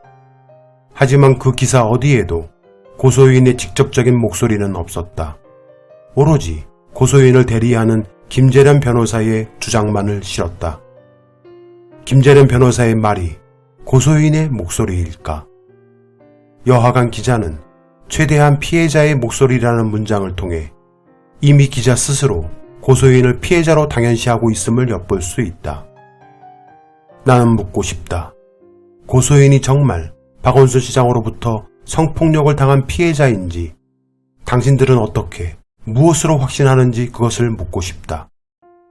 변호인 및 시민단체가 1, 2차에 걸친 기자회견을 통해 대대적으로 발표한 기자회견 제목은 1차 서울시장에 의한 위력 성추행 사건이었으며 2차 서울시장에 의한 위력 성폭력 사건이었다. 형사법상 성 관련 처벌이 가능한 범죄의 범주에 속하는 것은 성희롱, 성추행, 성폭력으로 구분된다. 성희롱은 업무, 고용, 그 밖의 관계에서 지위를 이용하거나 업무 등과 관련해 성적인 말과 행동으로 상대방에게 성적 굴욕감이나 혐오감을 느끼게 하는 행위로 성희롱 자체는 형사처벌 대상이 아니다. 그러므로 본 사안에서는 일단 배제했다. 두 번째, 성추행은 형법상 강제추행을 말한다. 폭행 또는 협박으로 사람에 대해 추행을 할 경우 10년 이하의 징역 또는 1,500만원 이하의 벌금에 처할 수 있다고 되어 있다. 세 번째, 성폭력은 성과 관련된 폭력 행위를 포괄하는 개념으로서 성폭행은 실제로 강간하거나 강간을 시도한 것을 뜻한다. 성폭행과 성폭력의 차이는 성폭행은 물리적인 폭력 행사와 함께 성관계를 목적으로 한 것이고 성폭력은 물리적이든 아니든 성적인 가해 행위만 된다면 모두 성폭력에 해당된다. 성폭력 범죄의 처벌 등에 관한 특례법에 따라 성폭법은 특별형법으로 일반 형법보다 우선 적용되어 매우 중한 범죄에 속한다. 자, 그렇다면 위 1, 2차 기자회견에서 말한 위력이란 또 무엇일까? 국어사전에는 상대를 압도할 만큼 강력함 또는 그런 힘이라 명기되어 있다. 종합해보자면 두 차례에 걸친 기자회견에서 말한 성추행, 성폭력, 위력은 박원순 시장이 고소인을 압도할 만큼 강력한 힘을 통해 강제추행 또는 물리적 성폭력을 했다는 것이다. 이것이 고소인과 대리인이 주장하는 것이다. 그리고 그 주장에 따라 박 시장을 가해자, 성범죄자로 낙인 찍은 것이다. 그럼 정말 박 시장이 고소인을 압도할 강력한 힘으로 성추행, 성폭력을 행사했을까? 정말 우리가 알고 있던 박원순 시장이 그럴 만한 사람일까? 그렇게 생각하기에 기자든 박 시장을 성범죄로 보는 사람들의 시각이 고소인을 피해자로 규정하는 것일까? 고소인이 4월 발생한 성폭력 사건의 당사자이고 그것을 해결하는데 자신이 처한 상황과 서울시의 대처 등에 대한 불만 등으로 여러 상황이 맞물려 박 시장을 고소한 것이라면 그것은 별개의 문제로 봐야 할 것이다. 그러므로 4월에 있었던 또 다른 성폭력의 피해자일 수도 있는 사건에 대해서는 언급하지 않으려 한다. 문제는 그 사건과 박 시장을 연결해서 보는 것은 이치에 맞지 않을 뿐더러 실체적 진실을 가리는데 일체에 도움이 되지 않는 물타기로 보일 소지가 있기 때문이다. 기사에서 김재련 변호사가 언급한 고소인이 골다공증 상태에서 교통사고를 당했다는 등의 이야기 또한 고소인이 처한 상황에 안타까움을 이야기하는 듯하지만 이 또한 박 시장을 위력에 의한 성추행, 성폭력 사건 범인으로 보는 시각과는 무관한 일이다. 그럼에도 기사의 3분의 1에 해당하는 서론 부분은 4월 사건에 초점이 맞춰 있다. 그것과 박 시장 사건과 무슨 연관관계가 있단 말인가? 4월 사건에 대해 서울시의 대처와 고소인이 느꼈다란 억울함과 섭섭함과 도대체 박 시장의 성 관련 사건과 무슨 연결고리가 있길래 김재련은 장황하게 설명하는 것일까? 4월 사건의 가해자라 불리는 사람과 박 시장이랑 동일 인물도 아니며 전혀 별개의 사건인데 어찌 이 두 사건을 같은 맥락으로 말하는 것인지 당최 납득할 수도 이해할 수도 없는 일이다. 잠시 언급하자면 서울시의 성 관련 매뉴얼은 상당히 촘촘하며 제대로 만들어져 있다. 어떠한 경우라도 피해자라 생각하는 측에서 정식 절차를 밟아 이 일을 제기하지 않는 한 개인적 또는 사적으로 상간 및 동료들에게 하소연해도 물리적으로 서울시에서 가해자로 지목된 사람을 강제할 수 없다. 즉 정식 절차를 통해 사건을 제기하고 호소하여야 시스템이 가동되고 매뉴얼대로 착착 진행이 되는 것이다. 매뉴얼이란 공적 영역이다. 하물며 사적으로 동료들과 나누는 전화 및 SNS 대화를 가지고 어찌 상대의 자리를 마음대로 바꾸거나 조정할 수 있겠는가 말이다. 그렇게 된다라면 누군가를 음해할 목적으로 사적으로 불특정 다수에게 이야기를 하면 모두 음해된 사람을 강제해야 맞는 것인가 말이다. 그래서 매뉴얼에 있는 것이다. 고소인은 4월 사건 초기 정식 절차를 밟지 않았다. 서울시는 경찰로부터 수사 개시 통보를 받고 나서 매뉴얼대로 움직였다. 그것이 잘못인가 말이다.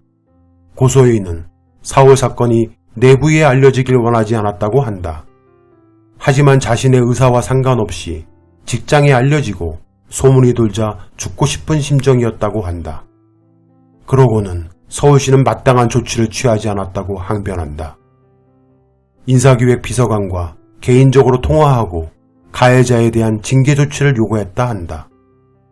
그녀가 정말 가해자의 징계를 원했다라면 서울시 매뉴얼대로 했어야 한다. 그러라고 만든 것이며 그렇게 작동하라고 있는 것이 매뉴얼이다.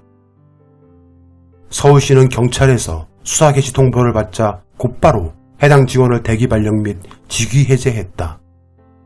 서울시 성폭력 매뉴얼 프로세스상 피해자가 피해 구제를 공식적으로 요청하거나 수사기관에서 관련 통보가 이루어져야만 공식 조치가 가능한 구조이다. 정말 가해자를 빨리 징계하길 바랬다라면 공식 요청을 제일 먼저 했어야 했다. 4년 동안 뼈가 침식됐다. 박 시장의 지속적인 성적 괴롭힘에 대해 법적 책임을 묻고자 하는 의지가 강했다란 것이 고소인의 대변인인 김재련의 말이다. 무려 4년 동안 직장 상사로부터 성적 괴롭힘을 당한다라면 당신이 여성이든 남성이든 정말 치욕스러운 그 기간을 어떻게 견뎌낼 수 있을까? 더군다나 아무리 공무원 사회라지만 자신을 4년 동안이나 성적으로 괴롭히는 상사와 2018년 12월 24일 나란히 앉아 팔짱을 끼고 환하게 웃으며 사진을 찍고 그것을 자신의 인스타그램 등에 올려 4년 중 참 행복한 역대급 특별한 크리스마스라고 해시태그를 달 수 있는가 말이다. 고소인의 친구로 보이는 사람으로부터 이게 자본주의 미소구나 라고 질투하자 크크크 진심이야 라며 감사, 박원순 반세, 행복, 서울특별시청이라 연속 해시태그까지 달 수 있을지. 정말 당신이 여성이라면, 당신이 그 치욕스러운 4년간의 성추행을 당하고 있는 당사자라면 저렇게까지 할 수 있을지 되묻고 싶다.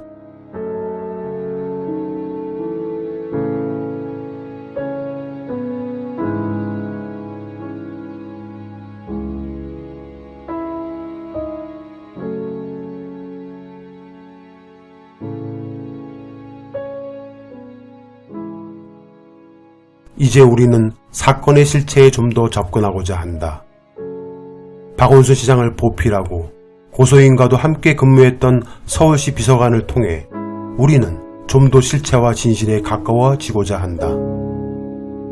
그는 용기를 내 카메라 앞에 섰지만 해당 사건이 인권위에서 조사 중인 사안이고 여러 상황을 종합해 볼 때 본인을 아는 사람들은 알아보아도 상관없지만 불특정 다수에게 얼굴이 노출되는 것은 바람직하지 않다고 판단하여 부득이하게 얼굴을 가린 점 양해 바란다.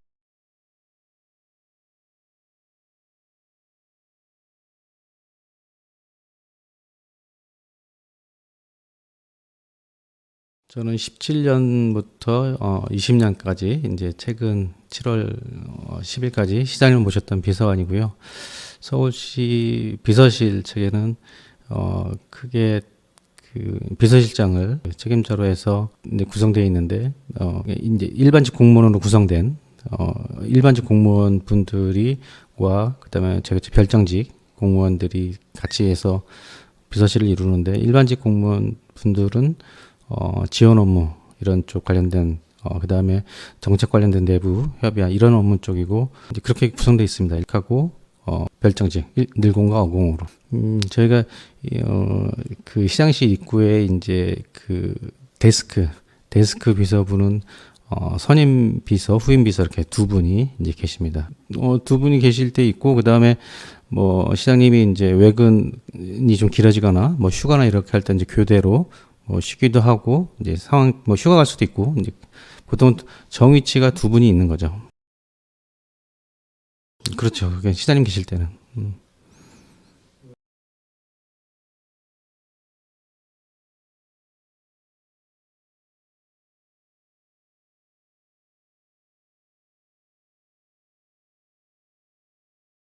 그 언론에서는 그 뭐 지원한 적이 없다. 그래서 이제 강제 전보된 것처럼 이렇게 얘기가 되는데 그 비서실 인원들은 뭐 남자 직원이든 여자 직원이든 관계없이 뭐 내부 공모에서 뽑는 게 아니에요.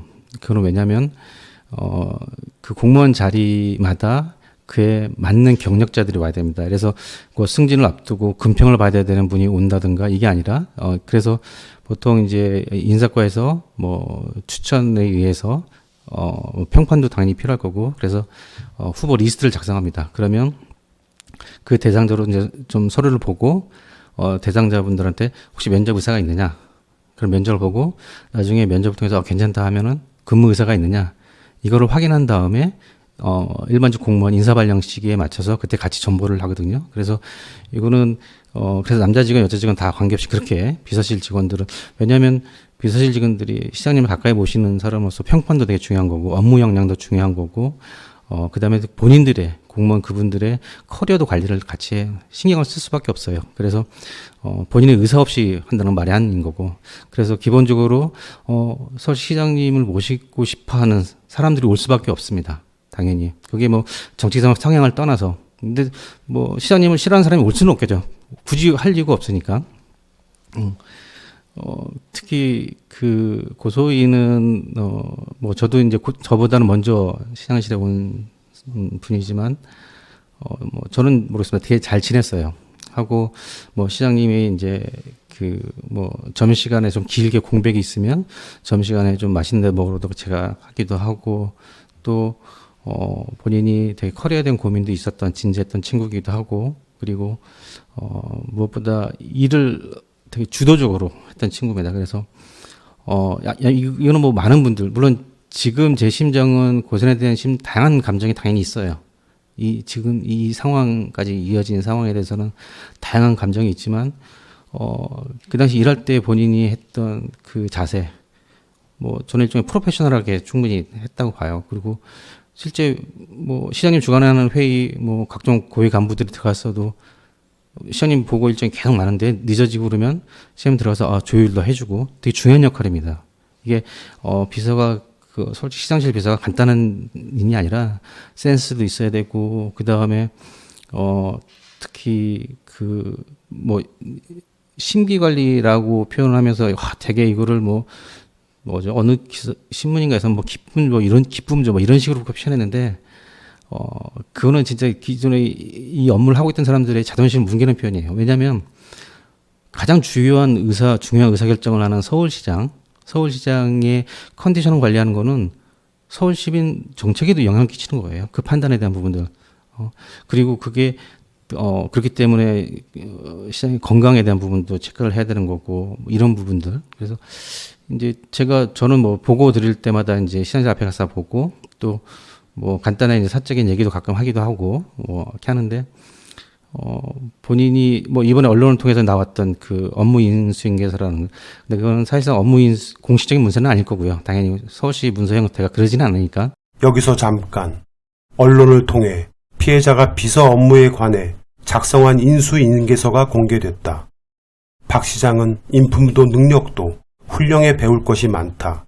인생에서 다시 없을 특별한 경험이라 적혀 있고 이 표현을 문제 삼아 주변인들이 박 시장의 성추행 의혹을 의심하지 못했을 거라는 주장도 나온다. 김재련은 일간지 기자와의 인터뷰를 통해 업무 인수인계서는 피해자가 업무를 힘들어하는 후배를 위해 작성 공유한 거다. 공적 문서에 시장의 성적 괴롭힘을 조심하라는 문구를 포함할 수는 없는 일이다. 공직자이자 비서로서의 공적 자세와 소명에 대해 후임자에게 알려주는 것이 선임의 역할이나 의무이기도 하다라고 말했다. 과연 그럴까? 정말 그것이 공적 문서일까? 이것이 바로 그녀가 개인적 마음을 담은 인수인계서이다. 자세히 보기 바란다.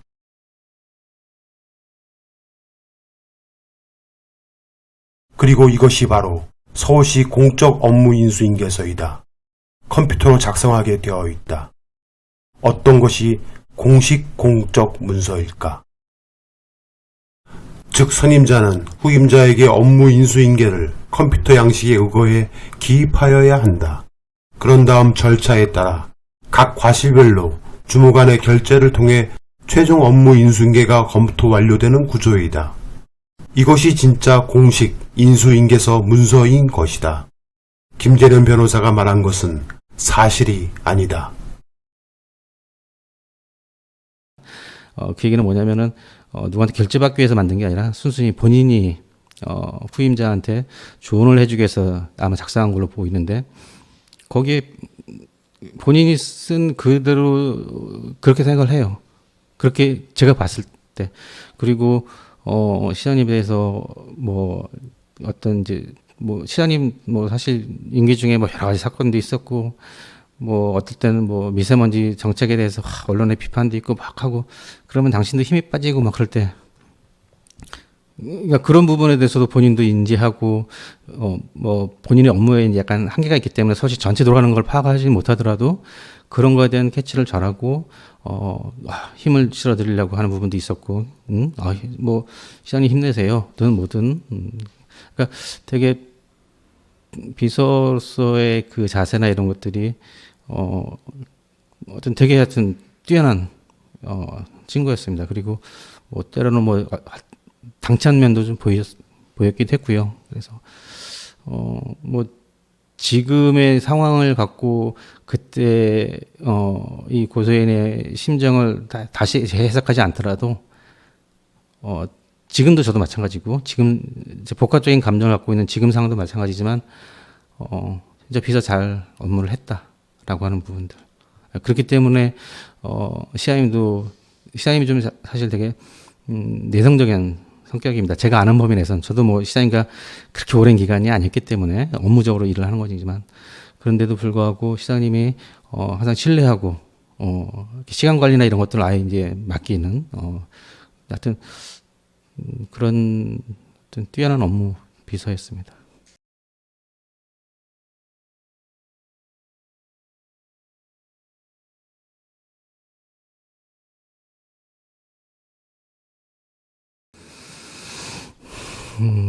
저는 민간에 있다가 이제 시에 들어갔는데 한 예를 들면 제가 주 1회 정도 시장께 보고를 드립니다. 직접 보고를 드리는데 한 3개월인가 6개월 동안 시사님이 이렇게 만났을 때도 되게 좀 어색해하시는 엘리베이터 타고 인사드리면 잘 지내세요 뭐 이런 그러니까 그리고 뭐 제가 아는 범위 내에서 그리고 뭐 저는 이제 시사님을 수행하는 역할은 아닌데 뭐 예를 들어서 옥탑방이라든가 기타 이런 데 저희도 돌아가면서 했었는데 그때 그리고 뭐 다양한 손님들 만나고 또 내부 회의할 때도 마찬가지고 시장님이 말을 놓으시는 게 없어요. 그리고 시장실에서 회의할 때 이제 그 6급 주무관님들도 오시고 뭐 고위 간부를 포함한 다양한 분들 오셔도 항상 존중하시고 그리고 아마 그거는 뭐 서울시 어느 누구한테 물어봐도 아마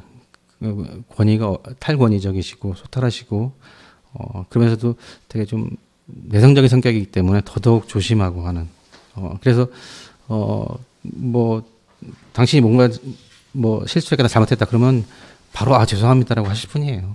그거에 대해서는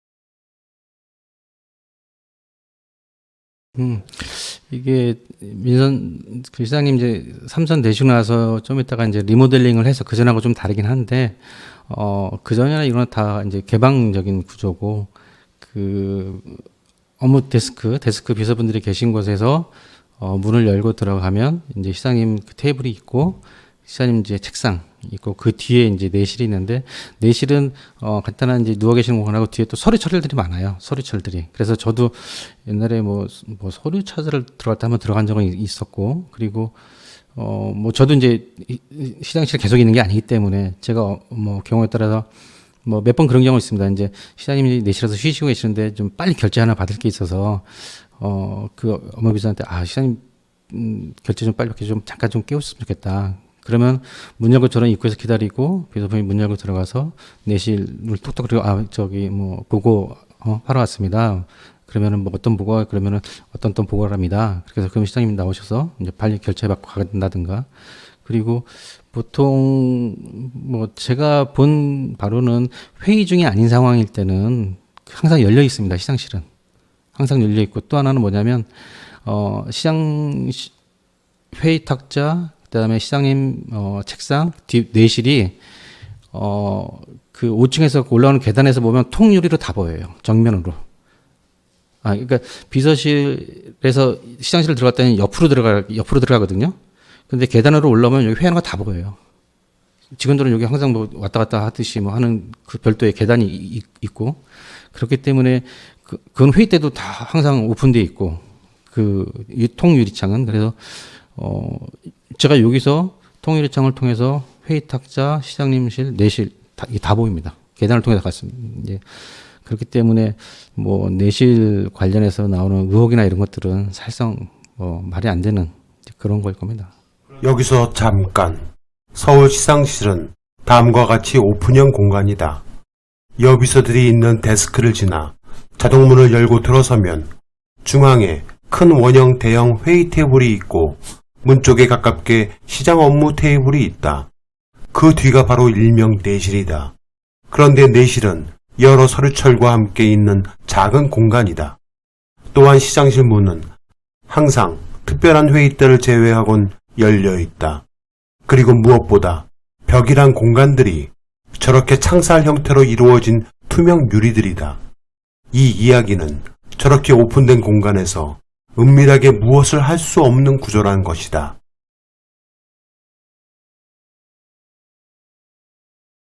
그리고 그전도 그렇지 지금의 바뀐 리모델링 구조에서는 시장실 문조차도 창살 형태, 가운데 유리로 보이는 창살 형태로 돼 있어서 밖에서 고개 들면 다 보입니다. 다 보이는 그런 상황이기 때문에 뭐 하여튼 언론에서 제기된 어떤 뭐 그런 부분들은 현실적으로 가능하지는 않을 것 같습니다.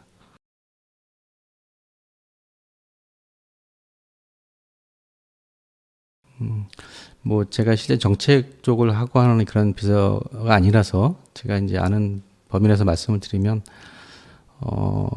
시장님은 여성에 대한 또 이런 부분들이 당위론을 넘어서 한국의 여성의 인구 구조상 여성의 인재, 여성을 사회가 적극적으로 활용하고 키우고 육성한다는 것 자체가 대한민국의 경쟁력의 근본이라고 생각을 하셨던 게 있어요. 그래서 때로는 저는 이제 인사 담당 그 비서관으로서 시장님께 이제 뭐 의견을 드리고 이렇게 할 때 시장님이 갖고 있는 인사권 중에 많은 분들이 시장님이 생각하셨던 게 뭐냐면 여성에 대한 배려, 적극적인 배려. 그 다음에 또 젊은 인재들. 왜냐하면 젊은 인재들이 공공의 경험을 할 수 있는 경우들이 많지가 않아요. 특히 이제 계속 그 고령화되고 하면서 이 사회 자체가 좀 노령화되는 이런 것들 때문에 젊은 친구들이 적극적으로 공적인 어떤 이렇게 공공기관이 돌아가는 분위기를 파악하기 못하고, 그래서 시장님이 갖고 계신 인사권 중에 많은 부분들이 젊은 세대 대표성을 위해서 적극적으로 하고 또 여성들에 대해서 적극적으로 육성하고 했던 거. 그리고 뭐 서울시 내부적으로도 마찬가지고 그런 이런 성적인 뭐 문제라든가 여성 이 젠더 이슈에 대해서는 항상 과감하게 선도적으로 하셨던 분입니다. 그래서 사실은 이 지금 지나온 이 상황 자체가 저희가 도저히 받아들일 수 없는 거고, 또 당신이 그런 철학과 그런 것들을 저희 비서진들이 충분히 알고 있기 때문에 지금 너무 열받았던 것 자체가 이제 화냈던 게 서울시 비서진들 저희들이 뭐 역량이 있건 없건 뭐 그건 뭐 다양한 판단이 있을 수 있고 뭐 쉽지 않은 시장님 밑에서 열심히 노력을 했지만 저희들의 인권의식이라든가 그런 부분들이 저는 다른 어떤 데보다도 더 강하고 자기 검열과 자기 객관화에 대한 오히려 그래서 사실은 뭐랄까요 결과적으로 시장님 잘 못 모신 걸 수도 있죠. 하여튼 시장님이 젠더 문제에 대한 부분도 사회에서 같이 지향해야 될 부분들은 당신이 정치적인 이해관계보다도 더 적극적으로 항상 지향하고 또 선도적으로 실천을 많이 하셨던 분이죠.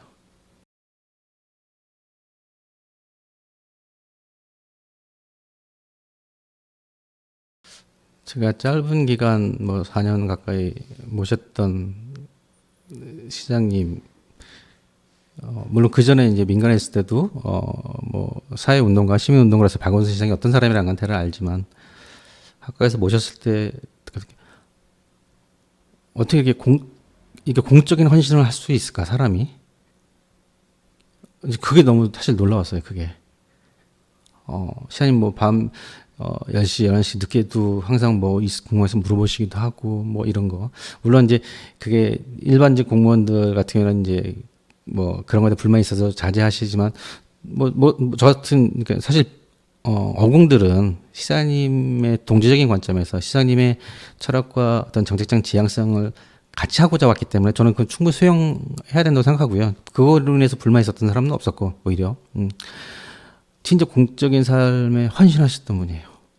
저는 이 과정이 다 지나고 하면서 제가 느꼈던 게 얼마나 외로웠을까라는 생각도 드는 거예요. 당신이 지향하는 것들 초기에는 많은 비판을 받고 저항도 받고 물론 정치적인 측면도 있고 할 텐데 했지만 나중에 항상 선도적으로 다 받아들여지는 것들이 많아요. 미세먼지 그다음에 또 뭐 코로나 관련된 부분 뭐 여러 가지 이런 부분들이 그러니까 서울시가 선도적으로 하는 많은 정책들이 갑자기 생각나서 하는 것들이 아니라 오랜 시민의 제안이든 어떤 뭐 싱크탱크를 통한 제안이든 이런 것들이 충분히 검토하고 수기하고 이렇게 나와서 또 다양한 이해관계자들의 얘기를 들으면서 그래서 이게 옳다고 판단되면 다른 부분에 대해서 욕을 먹더라도 강행하시고 그게 또 시장님 오시고 나서 뭐 이거는 시장님 당시만의 공은 아니지만 서울이 오랫동안 하드웨어부터 시작해서 쭉 계속 발전해 왔고 시장님이 계셨 동안 우리가 뭐 때문에 그런지 모르지만 어느 순간 서울은 글로벌 그 도시 경쟁력을 갖고 있는 도시가 됐어요. 서울이라고 하는 도시가. 이게 뭐 100% 단절적으로 시장님의 공은 결코 아니지만 그 꽃을 피우고 하는 데 있어서의 여러 많은 부분에 곳곳에 서울시 전체에 스며들어 있는 서울뿐만 아니라 지방 상생을 위해서 노력했던 부분들 또 글로벌 리딩을 하기 위해서 이제 시장님은 뭐 저도 이제 시장님과 같이 해외 출장 갔다 왔는데 시장님을 따라가면 쓰러져요. 진짜 쓰러져요. 그 정도예요. 그 정도. 거기서 뭐 행사 공식이 아니라 하나라도 더 배우려 하나라도 더 하시려고 하고 그리고 그게 국내 환경 뭐 언젠 그런 말씀하시더라고요. 이제 서울이 돼서 예전에는 뭐 당신 좀 더 젊으실 때는 해외 선진적인 사례를 많이 국내에 이렇게 반영하는 거에 했다면 이제는 서울도 충분히 더 앞서가는 것도 많고 뭐 그런 하여튼 시장님의 공적인 삶 시장님이 지금까지 살아오시면서 뭐 제가 이렇게 보는 거는 예전에 정치 혁신에 대한 청소년대 막 낙선 뭐 이런 걸 하면 시민사회에서 그리고 그때 이제 뭐 반부패 방지법이라든가 뭐 또 공수처 이런 것도 그때는 공비처라고 아마 했던 것 같은데 그런 것들 많이 제기를 했었죠 이슈. 그리고 이제 뭐 그 당시도 뭐 정치권에서 러브콜이 많았었지만 고사하셨고 그러다가 이제는 우리나라의 문화를 바꾸려고 하는 사회혁신 기부 문화에 대한 뭐 이런 부분들 아름다운 재단 뭐 아름다운 가게 이런 사회 문화 혁신에 대한 부분들을 하셨고 그리고 이제 서울시장에 대해서 공공혁신을 이제 하시는 거죠 뭐 정책과 저는 시장님이 갖고 있는 키워드 혁신이란 말이 오죽 많이 써서 이제 사실 진부하긴 하지만 정치 사회 문화 공공의 혁신 정부를 포함한 뭐 서울시라고 하는 이제 자치정부 포함한 이 우리 사회 대한민국이라고 하는 이 분야 여러 부분에 대해서 혁신이라고 하는 키워드로 관통하는 이 사회 발전과 또 근데 그 혁신이라는 키워드가 당신한테는 구체적으로 어떻게 되냐? 협치예요, 협치. 그리고 공동체에 대한 공동체. 이게 공동체라고 하는 가치가 없으면 이거는 경쟁 논리밖에 안 되거든요. 기업도 혁신을 한다고 하는데 기업에서의 혁신은 그런 공동체적인 가치적 사회 가치적인 게 아니라 자기 기업 단위의 최적화를 얘기하는 거잖아요. 시장님이 말씀하신 시민과 협치, 파트너들과 협치, 그리고 공동체에 대한 가치 철학. 그게 저는 개인적으로 이제 시장님 많은 뭐 신년사나 워딩 중에 좋아하는 단어가 사회적 우정이라고 하는 겁니다. 사회적 우정. 뭐 지금처럼 많은 것들이 양극화되어 있고 한데 사회적 우정이라고 하는 거는 우정이 개인적인 우정이 아니라 사회 공동체로서 왜 나와 의견이 달라도 가치가 왜냐하면 시장님 서울시장 하실 때는 시장님의 정책을 반대하는 사람, 뭐 뽑지 않았던 사람, 다양한 사람들이 있죠. 다 그렇지만 똑같은 서울 시민이고 그분들을 다 고려해야 되는 이게 이제 행정가로서의 어떤 그 역할인데 이제 그런 고민도 많이 하셨고 그래서 저는 대한민국의 혁신가 그 혁신이 주장이 아니라 그걸 실천해 왔고 그걸 보여줬던 그러니까 어떤 분들은 이런 얘기 합니다. 시장님은 지금까지 실패한 적이 한 번도 없다. 다 하셨거든요. 다 결과를 이뤄내셨잖아요. 다. 그래서 더 뭐 어떤 문제가 제기되고 뭐 이렇게 할 때 그 이 뭐 내적으로 이 수치와 이것들을 못 견디시는 게 더 많았다라는 얘기도 해요. 사실은 이런 문제들이 발생했을 때 이게 이거 갖고 따지고 뭐 하고 하는 자체가 이미 당신에게 낙인이 되어 버리는 이런 결과. 그러니까 뭐 제 당신의 생각을 뭐 감히 짐작하기는 어렵지만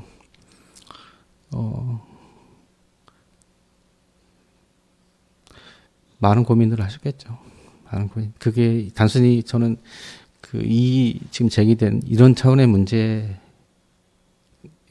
보다 더 큰 고민, 당신의 삶에 대한 고민 그리고 지금까지 시장님은 뭐 정치적인 의미에서 비판받고 했지만 당신이 하셨던 일이나 이런 것들에 대해서 다 사람들이 고생한다, 열심히 한다, 칭찬만 받았던 분이거든요. 하여튼 시장님 뭐 말이 제가 뭐 두서없이 길어지는데 제가 생각하는 박원순 시장은 혁신입니다. 혁신가, 진정한 혁신가입니다. 그리고 그 열정과 그 추진력을 아무도 따라갈 수 없는 그 컨텐츠와 그거를 유족분들은 이제 그 시장님이 뭐 재산이 뭐 마이너스이시니까 오죽하면 장례 기간에 조의금을 받아야 되는 거 아니냐, 유가한테 들어야 되는 거 아니냐. 왜냐하면 진짜 유가족 제가 옆에서 봐도 또 당신이 좀 너무 하신 거죠. 가족들한테 가장 가까운 그렇기 때문에 공적인 헌신을 할 수 있었던 거일 수도 있지만 그 당장 갈 집도 없으셔서 지금 뭐 하여튼 서울시 뭐 그 관사 관련돼서 공간 관련해서 지금은 임시 거처로 옮기시고 계신 걸로 알고 있습니다. 네, 예.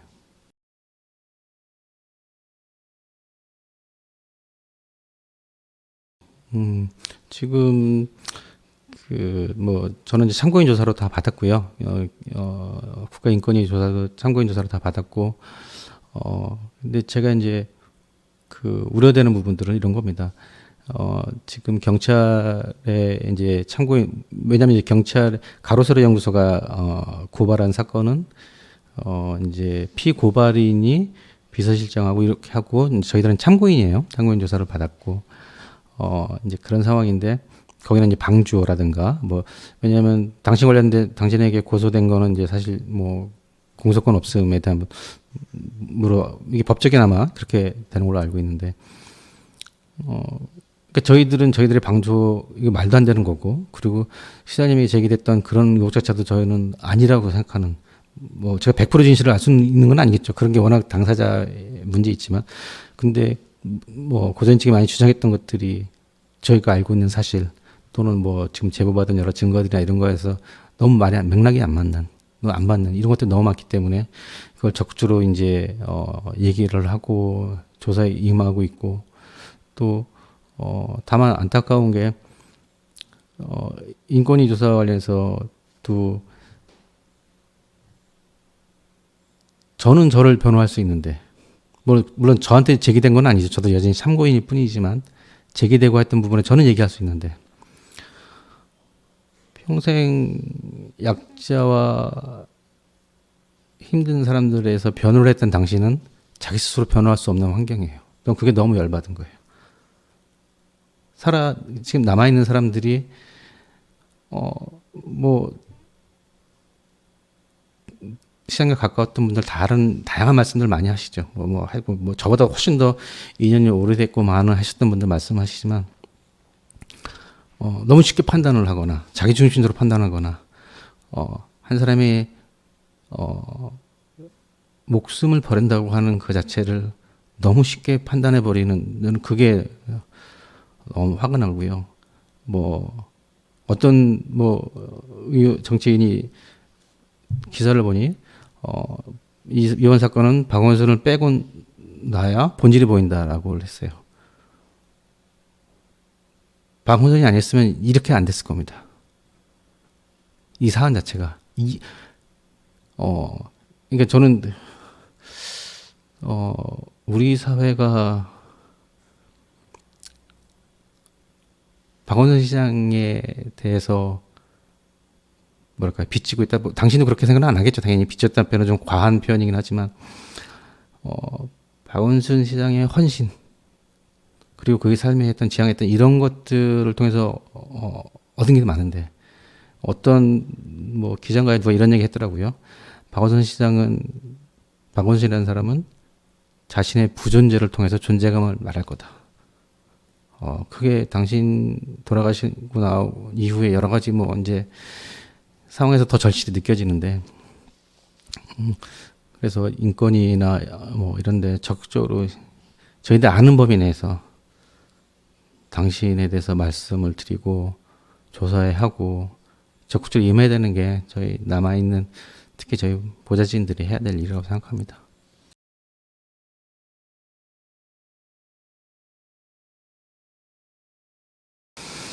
이건 뭐 경찰에도 다 저 메시지 시장님과 나눴던 저는 이제 시장님이 10시 한 11시인가요? 11시쯤 못 돼서 이제 등산복 차림으로 혼자 산에 가신다고 하는 얘기 듣고 나서 저는 그 와룡공원 쪽으로 시장님을 찾으러 갔어요.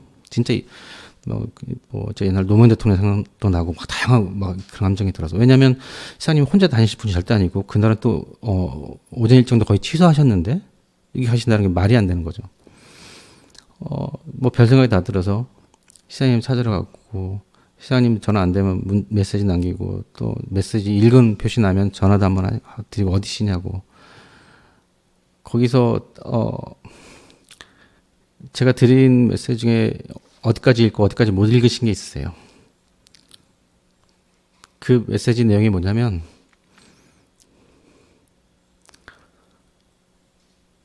내가 왜 박원순을 선택했고 이 일을 하고 당신 곁에서 이렇게 하는 거에 대해서 그거에 대해서 지금까지 한 번도 말씀드린 적이 없다. 그거 꼭 한번 말씀드리고 싶다.